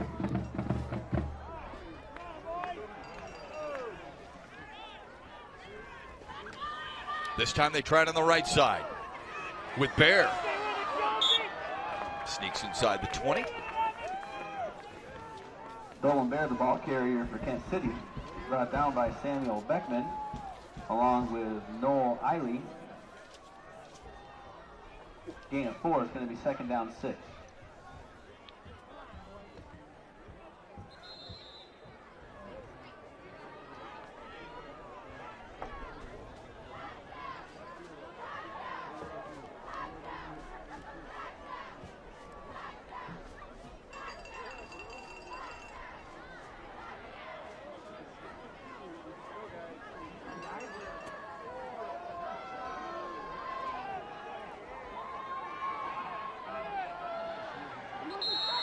That play looked out of whack from the start. Penalty flag before the snap. Giovanni Weeks was trying to call timeout, and I think he got it. Oh, that's a heck of a play now. Get the timeout before the penalty. So a timeout for Kent City.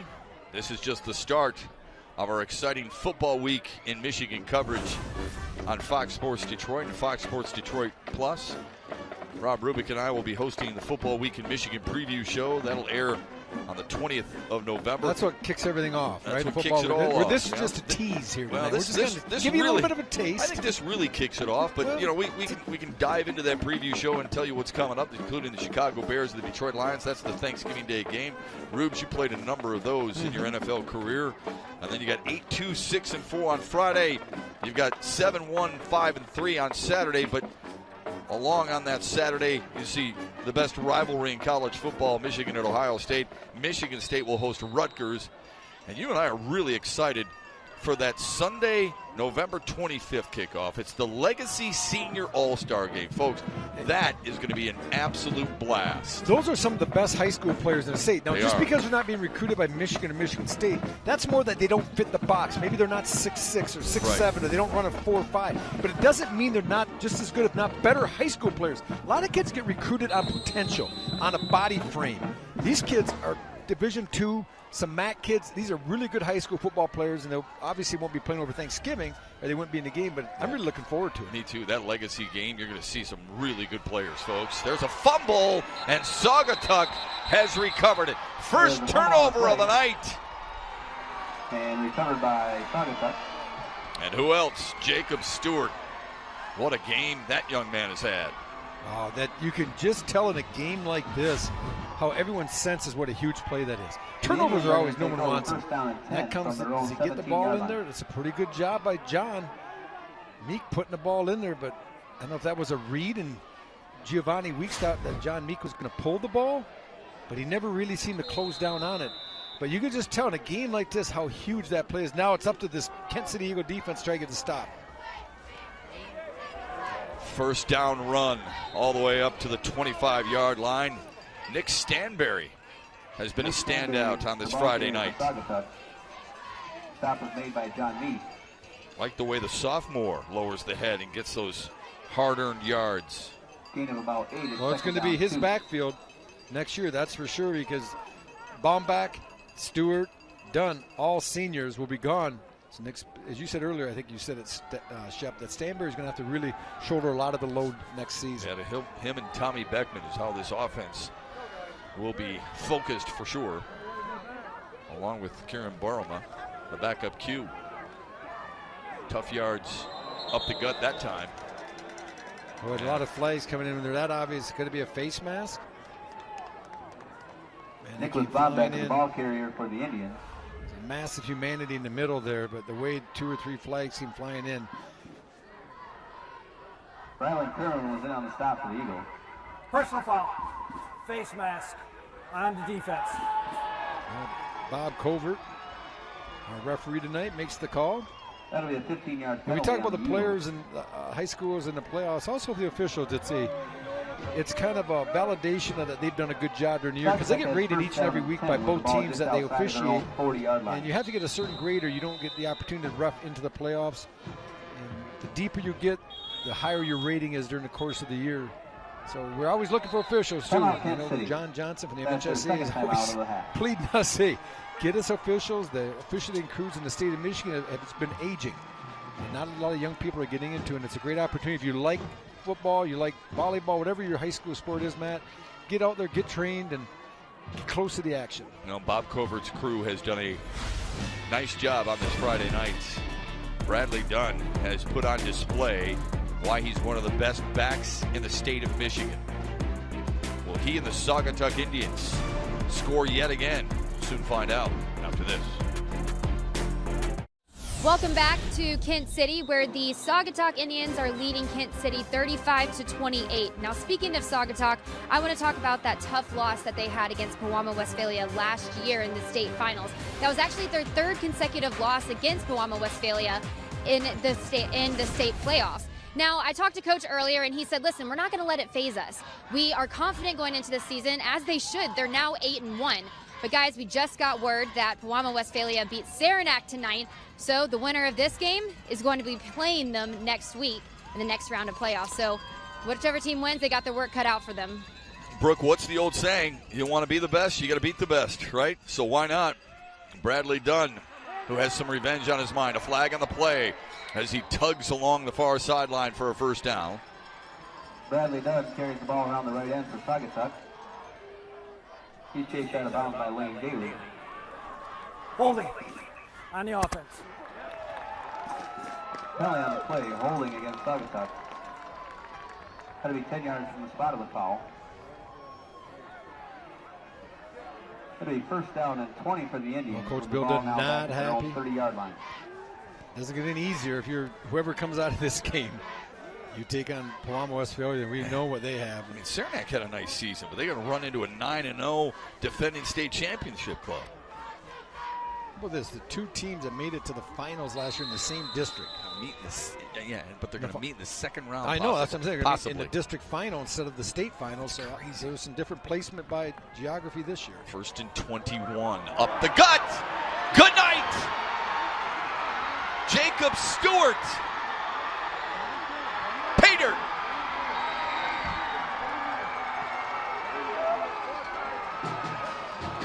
Jacob Stewart goes 7 yards for a Saugatuck touchdown.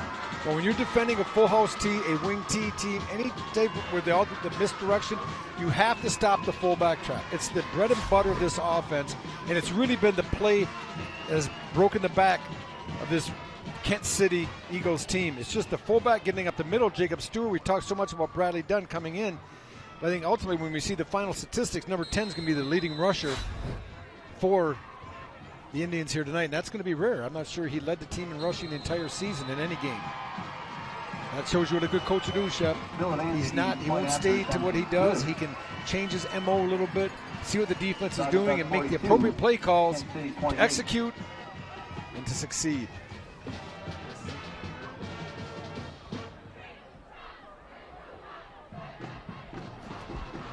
Remember, Kent City was driving for the game-tying score until this fumble, and remember who recovered it? Jacob Stewart. And that just led to Jacob Stewart taking it the distance on a long run. I think it's the second or third time that he's popped free from that little fullback inside trap and taken it down the field. Now if you're Kent City, you're still going to run your offense. There's just about 8 minutes remaining. But what you need to do is hopefully can score within not over 3 to 4 minutes, and then you got to get a defense stop. You might have to gas, you might have to bring pressure, you might have to bring 11 people up on the ball and try to get into some gap. You somehow try to figure out how to get a stop so you get the ball back with time, because it's not like you can do in a minute and a half, I would say, but they did in a minute 21 in the first half. They went right down the field. Sixth time that young man has rushed for 100 yards or more in a game this year, and he's knocking on the door of 200. Wow, 19 yards a carry. That's what happens when you get a 70 and a 55-yard sprint. Last week, remember? Kerryon Johnson had a 71-yard run, ended up 155 on the day against Miami. Those big runs will soar. they will take your per game average and per carry average soaring to new heights. It's funny, there's that nice shot of head coach Bill Dunn on the sidelines. You think, oh, he's got to be thrilled right now. It's 42 to 28. His offense has been basically unstoppable, and you've never seen a man with more stress on his face. No coach is ever satisfied. Not till they're after the game and they're sitting in their house with their friends. Ground ball to Week. And Meek spun around at about the 32-yard line. We've got an injured Kent City Eagle. Tommy Beckling made the stop for the Indians.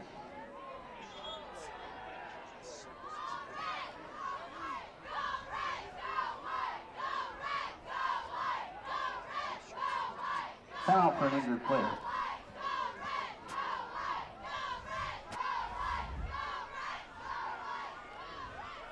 What can John Meek and the Eagles offense deliver here?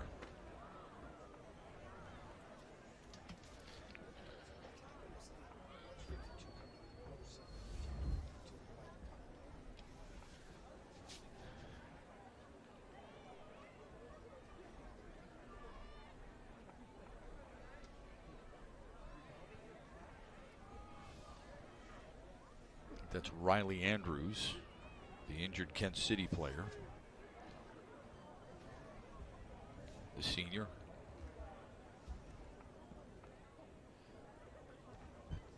Always a concern. We hope he's all right.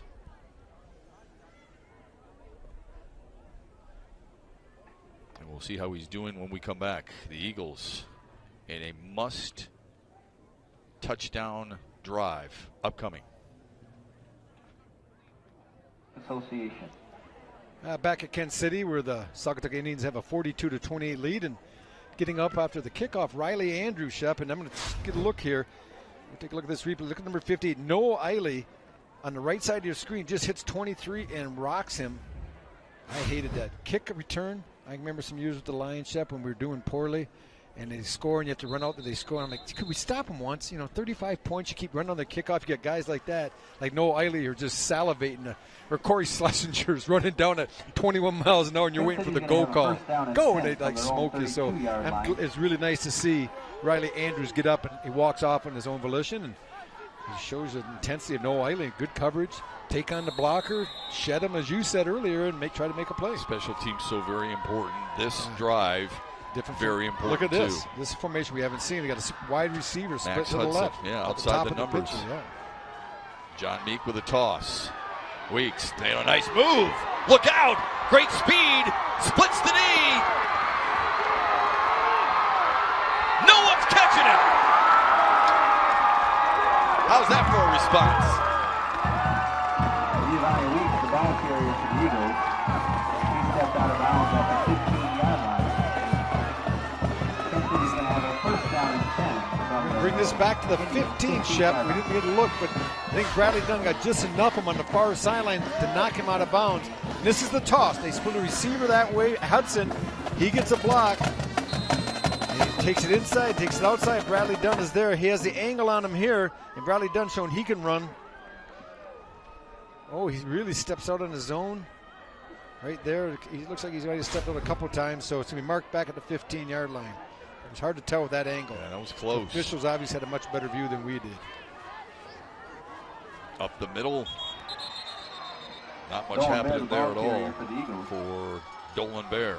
Stop was made by Tommy Beckman along with Jared Latchoff. That's a big play by stepping out of bounds, because number one, it takes a touchdown off the board. Even if you score here, it was 7:20 and running, you're going to use a couple more. Thank you. Shep finally pointed out that we have the score right on our TV screen. I keep trying to lean out here and look at the scoreboard. I'm going to be 2% smarter than the scoreboard, and I wasn't. Hudson is again split to the left. A toss. Nice cutback. Giovanni Weeks sneaks inside the 10. It's like everyone's afraid, aren't they? It looks like there's nothing there. He kind of stops, but everyone's afraid defensively to commit to make a tackle on him, because he can make you look bad, and you're just afraid you're going to miss and leave him wide open. Nice cutback. Watch that, holding that ball like a loaf of bread there. He breaks tackles, makes a nice play. That's a penalty against the defense. The play ended at the 8-yard line. We've got another injured Eagle. It's going to be half the distance to the goal, which will be a first down for the Eagles. Timeout for an injured player.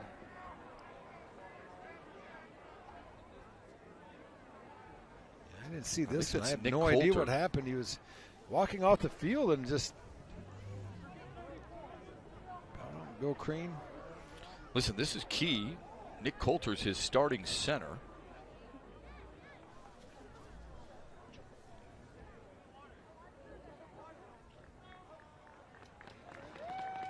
Oh, man, that's good. I saw him kick his legs there, but I started to panic. I think it looked like he was choking, but he's like, I want to get up. And I think the trainer's saying, just stay down a minute, because he started kicking his legs. Did you see him? Yeah. It kind of, way back when, anyone old enough to listen, I saw my teammate and roommate from Grand Valley, Jeff Chadwick, get hit against the Bears on a Monday night game, and he went into a seizure on the field, and that's one of the most terrifying things I've ever seen. And I just saw that, and I saw him kicking his leg, but he was trying to get up, saying, I'm good, let me up. Yeah, he hurt his left hand is what he did. He was anxious to get up, you're right. And I think he'll be back in this game shortly, too. He'll have to come out for a play. Was that who was that? Was that Nick Coulter? Yeah. That's the center now. That's a big deal. Sure is.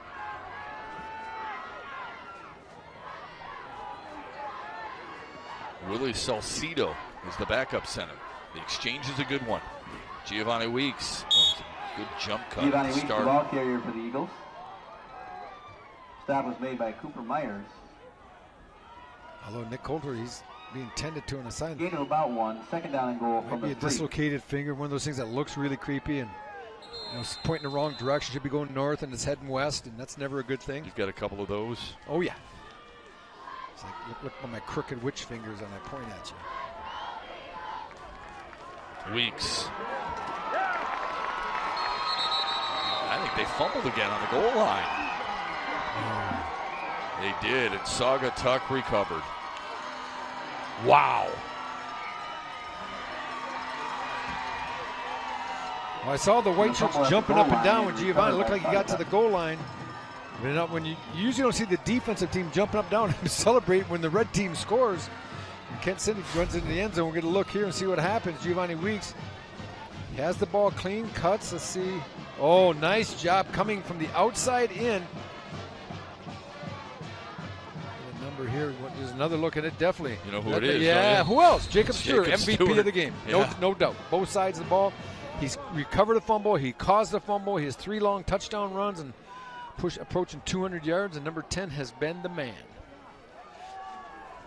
Yeah, touchdown runs of 55 and 70.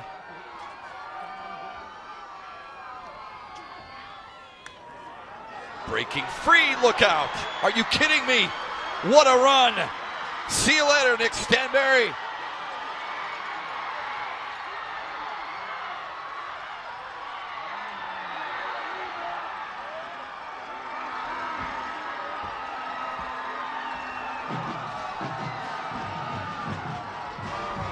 And you will never see a longer touchdown run than you just did at any level.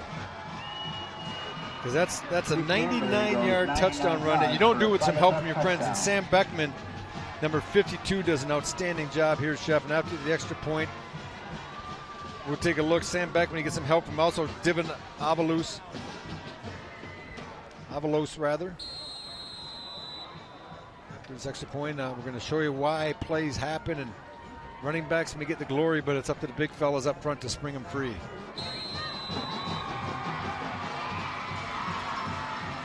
The fumble at the goal line and the 99-yard sprint to pay dirt for Nick Stanberry has sucked the wind right out of the stadium. Big number 72.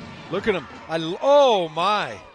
I wonder how come we didn't see Giovanni Weeks chasing him down.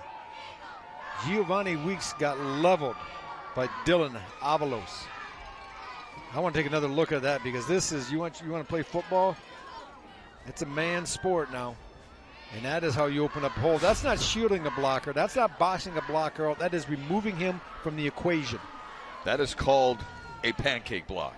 You take that defensive person and he is done. I would spell that tonight, D-U-N-N. Yeah, but you brought up a good point. Well, we focus so much on Bradley Dunn, and there's the good look at the senior left guard, 6 feet, 210 pounds, Dylan Avalos. Well, we made so much of Bradley Dunn, and for good reason. I mean, when you're talking about a guy who's rushed for almost 2,200 yards and 38 scores, the player of the night has been Jacob Stewart, and Nick Stanberry's got a couple of touchdowns as well. The sophomore's been really impressive when the football's been in his hands, too. So Saugatuck has proven here on this Friday night in the first round of the playoffs, they are not just a one-man wrecking machine, are they? No, they're very diverse with who carries the ball. And you get back to that Dylan Avalos. He lost 40 to 50 pounds, Coach. He was like 250 or 260. Now he's at 210. He doesn't know why he lost it or how he lost it. But he said it's interesting because he said, I think he's a better football player. Even though he's smaller, he's much more athletic. He gets out and pulls, and we just saw in space. And remember, he's got a big man mentality. We saw how physical he was, Shep, with that block. He still thinks he's 260. Lane Daly on the return for Kent City, Lane Daly catches the who now kickoff for the needs Eagles. points in a hurry. How important was that stepping out of bounds now? I was just about to say. You know, it's going to be a one-score game. You look for a defense to get a stop. You step out of bounds, you never get in the end zone. And look at what they've happened tonight to the Eagles of Kent City. Only 95 points the entire season. They've allowed just about half of that here this evening. A little more than half. So this is By far this is and what away. happens. You get in the playoffs. You play some legit teams. Everyone's scheduled during the course of the season. You get kind of a false sense of how good you are. Not saying that this Kent City team is not a good football team. Offensively, I can see how they can score. Yeah. But defensively, they really haven't had an answer for this offense of Saugatuck. That just shows how good Parma West or False start. Parma Western, Offense. Powama Westphalia is. They shut this team out in the state championship last year, 21-0. Now, granted, this is a better-looking offense than when we covered the game, Shep. Yeah. And it's going to be interesting next week. That'd be a game I wish we could go to. That's going to be a dandy. Yeah, it's going to be awesome.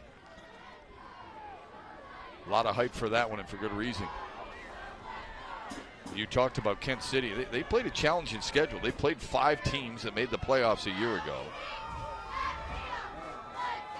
So they thought that schedule would prepare them. And if it weren't for a couple of turnovers, one at the goal line. Meek, home run ball, and it is intercepted by Bradley Dunn.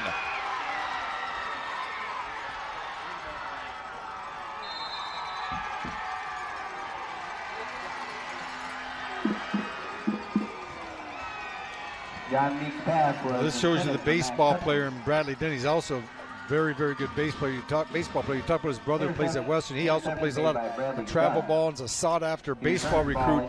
This time he's just playing center field. This is not the comfort zone for the Kent City Eagles. Throwing the ball up, you see him just sitting on it. He's reading the quarterback the entire time. And when you have speed as a defensive back, it's so much easier because you don't have the fear of people getting by you. So he just kind of drifts back to knowing he has it measured and then just plays the center fielder and picks it off. 7th interception of the year for Bradley Dunn. He'll keep it through the hole and down to the 25-yard line. Bradley Dunn keeps the ball for Saugatuck. Brought down by Jaden Williams. First down for the Indians. The ball's at the Kent City 25. Big plays from big-time players who have a lot of experience. Bradley Dunn thought he had outshone everybody with that 90-yard sprint until Nick Stanberry said, hold on, man. All I need is a big block from Dylan Avalos, and no one's going to catch me. 5 runs of 50 yards or more tonight. Really impressive.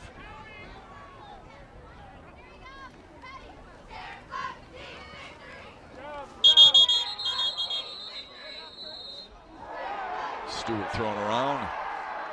Jacob Stewart, the ball carrier for Kelly. Saugatuck. A little extracurricular. May have picked up a personal foul. Let's see who it's on. It's going to be on Aiden Kelly, number 55. That's like the old joke you used to do in elementary school. You have one kid kneel behind or and on all fours and you push him over your buddy's back. Yeah. That's what Aiden Kelly did when the play was done. We have unsportsmanlike on the offense. Unsportsmanlike conduct against the Indians. You know, Shep, let's get back to this whole couple days here. And obviously, this game played out for 3 quarters, being very entertaining, highly competitive. Now, it's kind of gone to the one side where Saugatuck is in control of the football game. But it just shows you that everything about high school football that is right. Everything that we've been able to be part of over the last day and a half, culminating with this football game. But the pep, I didn't get a chance to get over quite in time to see the pep rally that you ran. That was pretty cool, though, wasn't it? Oh, it was a blast. And to feel the emotion and the excitement in that gymnasium was something else. Bradley Dunn got the corner and inside the 10-yard line. Bradley Dunn, Boy, he just glides, doesn't he? Yeah, he does. He's a floater now. Very nice speed. You see he's a little bit tired. It's been a long night for number 3, but he's going to sleep a lot better knowing that he's going to get to play again next week. And here's a look at the pep rally, Shep. Hopefully we got some video. There it is. There, look at the moneymaker, that face on Matthew Shepard. I tell you what. I don't know about that. Now, they had musicians. Now, did you kind of MC it too? Brooke Fletcher and I did. We enjoyed it very much. We interviewed some folks who were part of their outstanding athletic programs, like the volleyball team, the basketball team, the cross-country team. Athletic director Jason Vogel was there. He sure was. Proudly putting on a wonderful event. Good tackle there by Hudson. And as Brooke mentioned earlier in our broadcast, man, could not believe how many people were there. It's fantastic. No gain on the all play. the folks who love to watch our coverage of not just the high school state championships on Fox Sports Detroit and Fox Sports Detroit Plus, but all the professional events that we cover as well. Wonderful Detroit sports fans on this side of the state. I love hearing from them. It was kind of entertaining before the game as we were walking around on the field, talking to some of the coaches, and just, getting a feel for the whole atmosphere, talking to the crowd. Then I saw the bus. The Fox Sports Detroit bus was outside, and there was a dad with two of his kids, and his wife was taking a picture of him standing in front of the bus. And I thought, that's cool. This is a family outstate Michigan here that doesn't get the opportunity to be around, the market, the Detroit market, where it's not as uncommon to see video crews and TV crews at events, but when they come to a school 2.5 hours away from Metro Detroit and in the middle of nowhere, and they got the Fox Sports bus and all the camera crew, and the people got here early just to watch the crew set up. Yeah, I saw people in the parking lot when you were trying to take your nap early on. There was also a lot of people out there just by the truck. Well, here's the other thing. People could not get enough of Cletus. Well, he is yacked. He is really yacked. I think he should test him. The Fox Sports robot, who has made the trip here as well. I don't know. I think I played a guy named Mike Kofer who looked a little bit better than Cletus even. Dunn will keep it. And it drilled shy of the goal line. Bradley Dunn, the ball carrier for Saugatuck. Well, we're going to have opportunity, Matthew, to work. We're going to do Division 1, 2, 7, and 8 at the Ford Field this year. Third down and goal from the 3. There's a look at Main Street, Kent City. And it's funny because you have the caution light, which is really right in the middle of the four main roads that go through Kent City. But if you go a block, maybe 2 each way, you're now in the suburbs. Right, because you're out of the city. Boy, they have so many wonderful festivals out here and so many things to offer. The apples that some folks brought by are just delicious. Done with the handoff. And 6 more, courtesy of Nick Bombeck.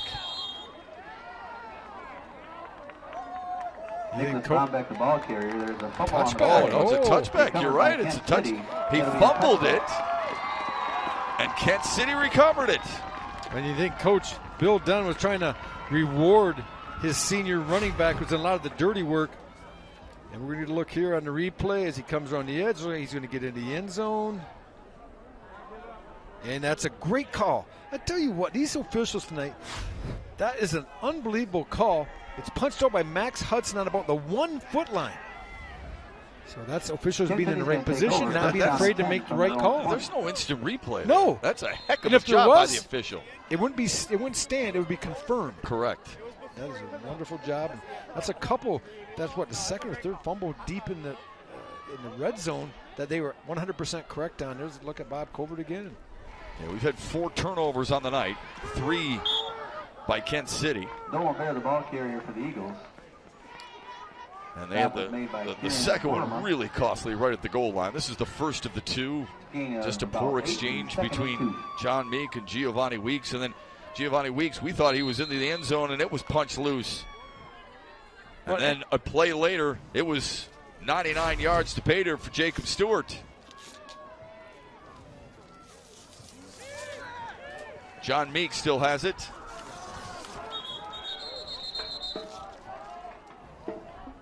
John Meek, the ball carrier for the Eagles. Stop was made by Samuel Beckman. This game, even though, look at the score, looks pretty lopsided. It's a 3-score game, but there's no question the outcome would be different. I'm not saying who's going to win it, but these last 3-4 minutes of this game would have a whole different feel. No question. If those fumbles hadn't occurred. The one was just a tough break. I mean, it was a ball handling fumble, but the other one was a nice play by Jacob Stewart, punching the ball loose. Toss sweep. Giovanni Weeks gets close to the 40-yard line. Giovanni Weeks, the ball carrier for the Eagles. This is such a difficult situation for coaches and players who have the 28 rather than the 49. I'm trying to hurry up, but also understanding there's only 2:05 left in your season. And knowing Bill Crane, the short time that we really kind of known him over the last couple of days, we spent a lot of time talking to him. He'll be as proud of this team as if they'd won by 21 points. I guarantee it, because he has a really fine group of young men. Weeks again stumbles back to the 40-yard line. Weeks, the ball third down run right there, opening up 4th down for him. Stop was made by Luke Lencioni along with Samuel Beckman. 1-yard gain. Check that. It'll be a 3rd down play here. Third down and 3 for the Eagles with the ball just across the 40-yard line.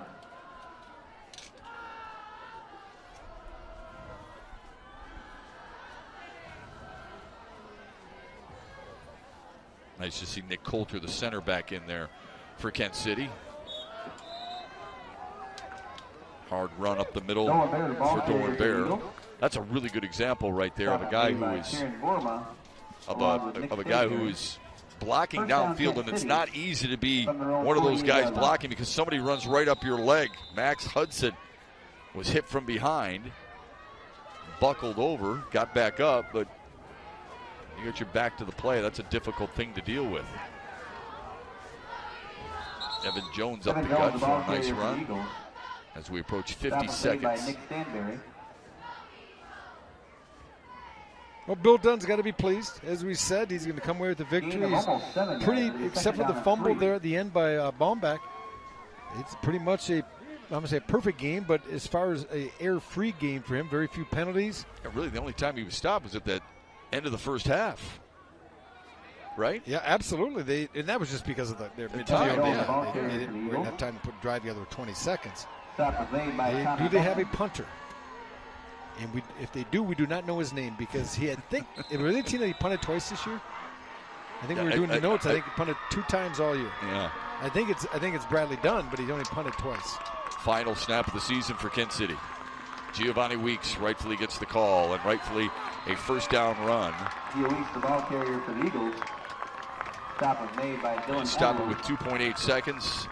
Saugatuck, who reached the Division 7 championship game a year ago, will at least live for another weekend. Bill Dunn's team goes on the road and wins by 21.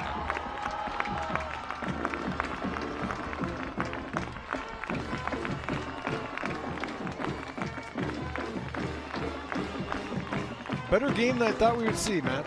It really was. I was really impressed with both offenses. They execute extremely well. As I said, a couple of turnovers. Besides that, a pretty clean, well-fought game. It's the first time in school history Saugatuck has beaten Kent City. The Eagles had won all 3 previous games. But tonight, in round 1 of the MHSAA playoffs, it's Saugatuck who takes the 49-28 decision. The player of the game is brought to you by Baker College. And I think it's pretty obvious. Jacob Stewart, who had the longest run in school history. That's a stat will never be broke. When it's 99, there's no such thing as 100. So Jacob Stewart, beneficiary of some good interior blocking by his offensive line. He shows that he can finish it, but he did on both sides of the ball, and I think that's why he's really our MVP here today. He also recovered the fumble and knocked the fumble out. Those really being the 2 key plays of the game that separated the 2 teams. Yeah, defensively and offensively, the senior Jacob Stewart was fantastic, and he's standing by with our Brooke Fletcher. Brooke? Jacob, congratulations on a big win. It was a battle tonight. What was your coach's message to you guys before going into a hostile environment like this?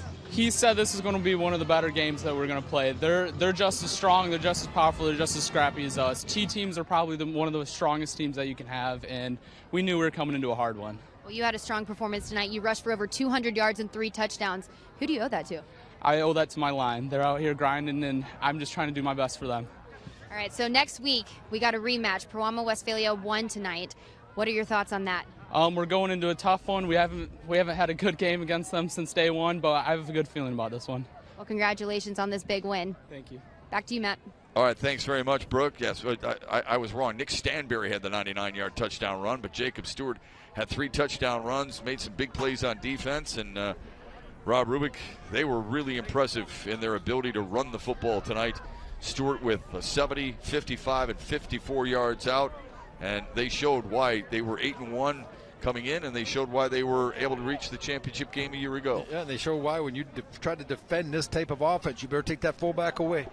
Because if not, he will pop free, and you'll have everyone trying to go off tackle outside. Jacob Stewart has good vision. He accelerates, takes it to the end zone. And this team is built, I think, to do a little bit of damage. I'm a little bit leery of the defense.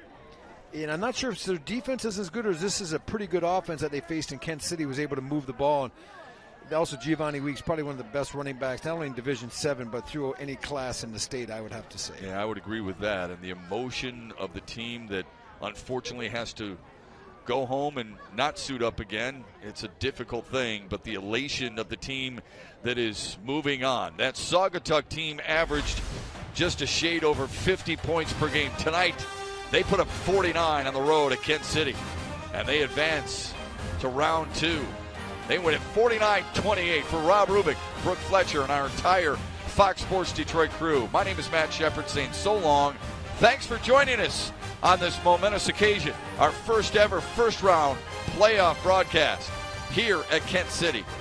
Great job by everybody involved in our Fox Sports Detroit crew, and an even better job by the host city. Thanks for watching, everybody.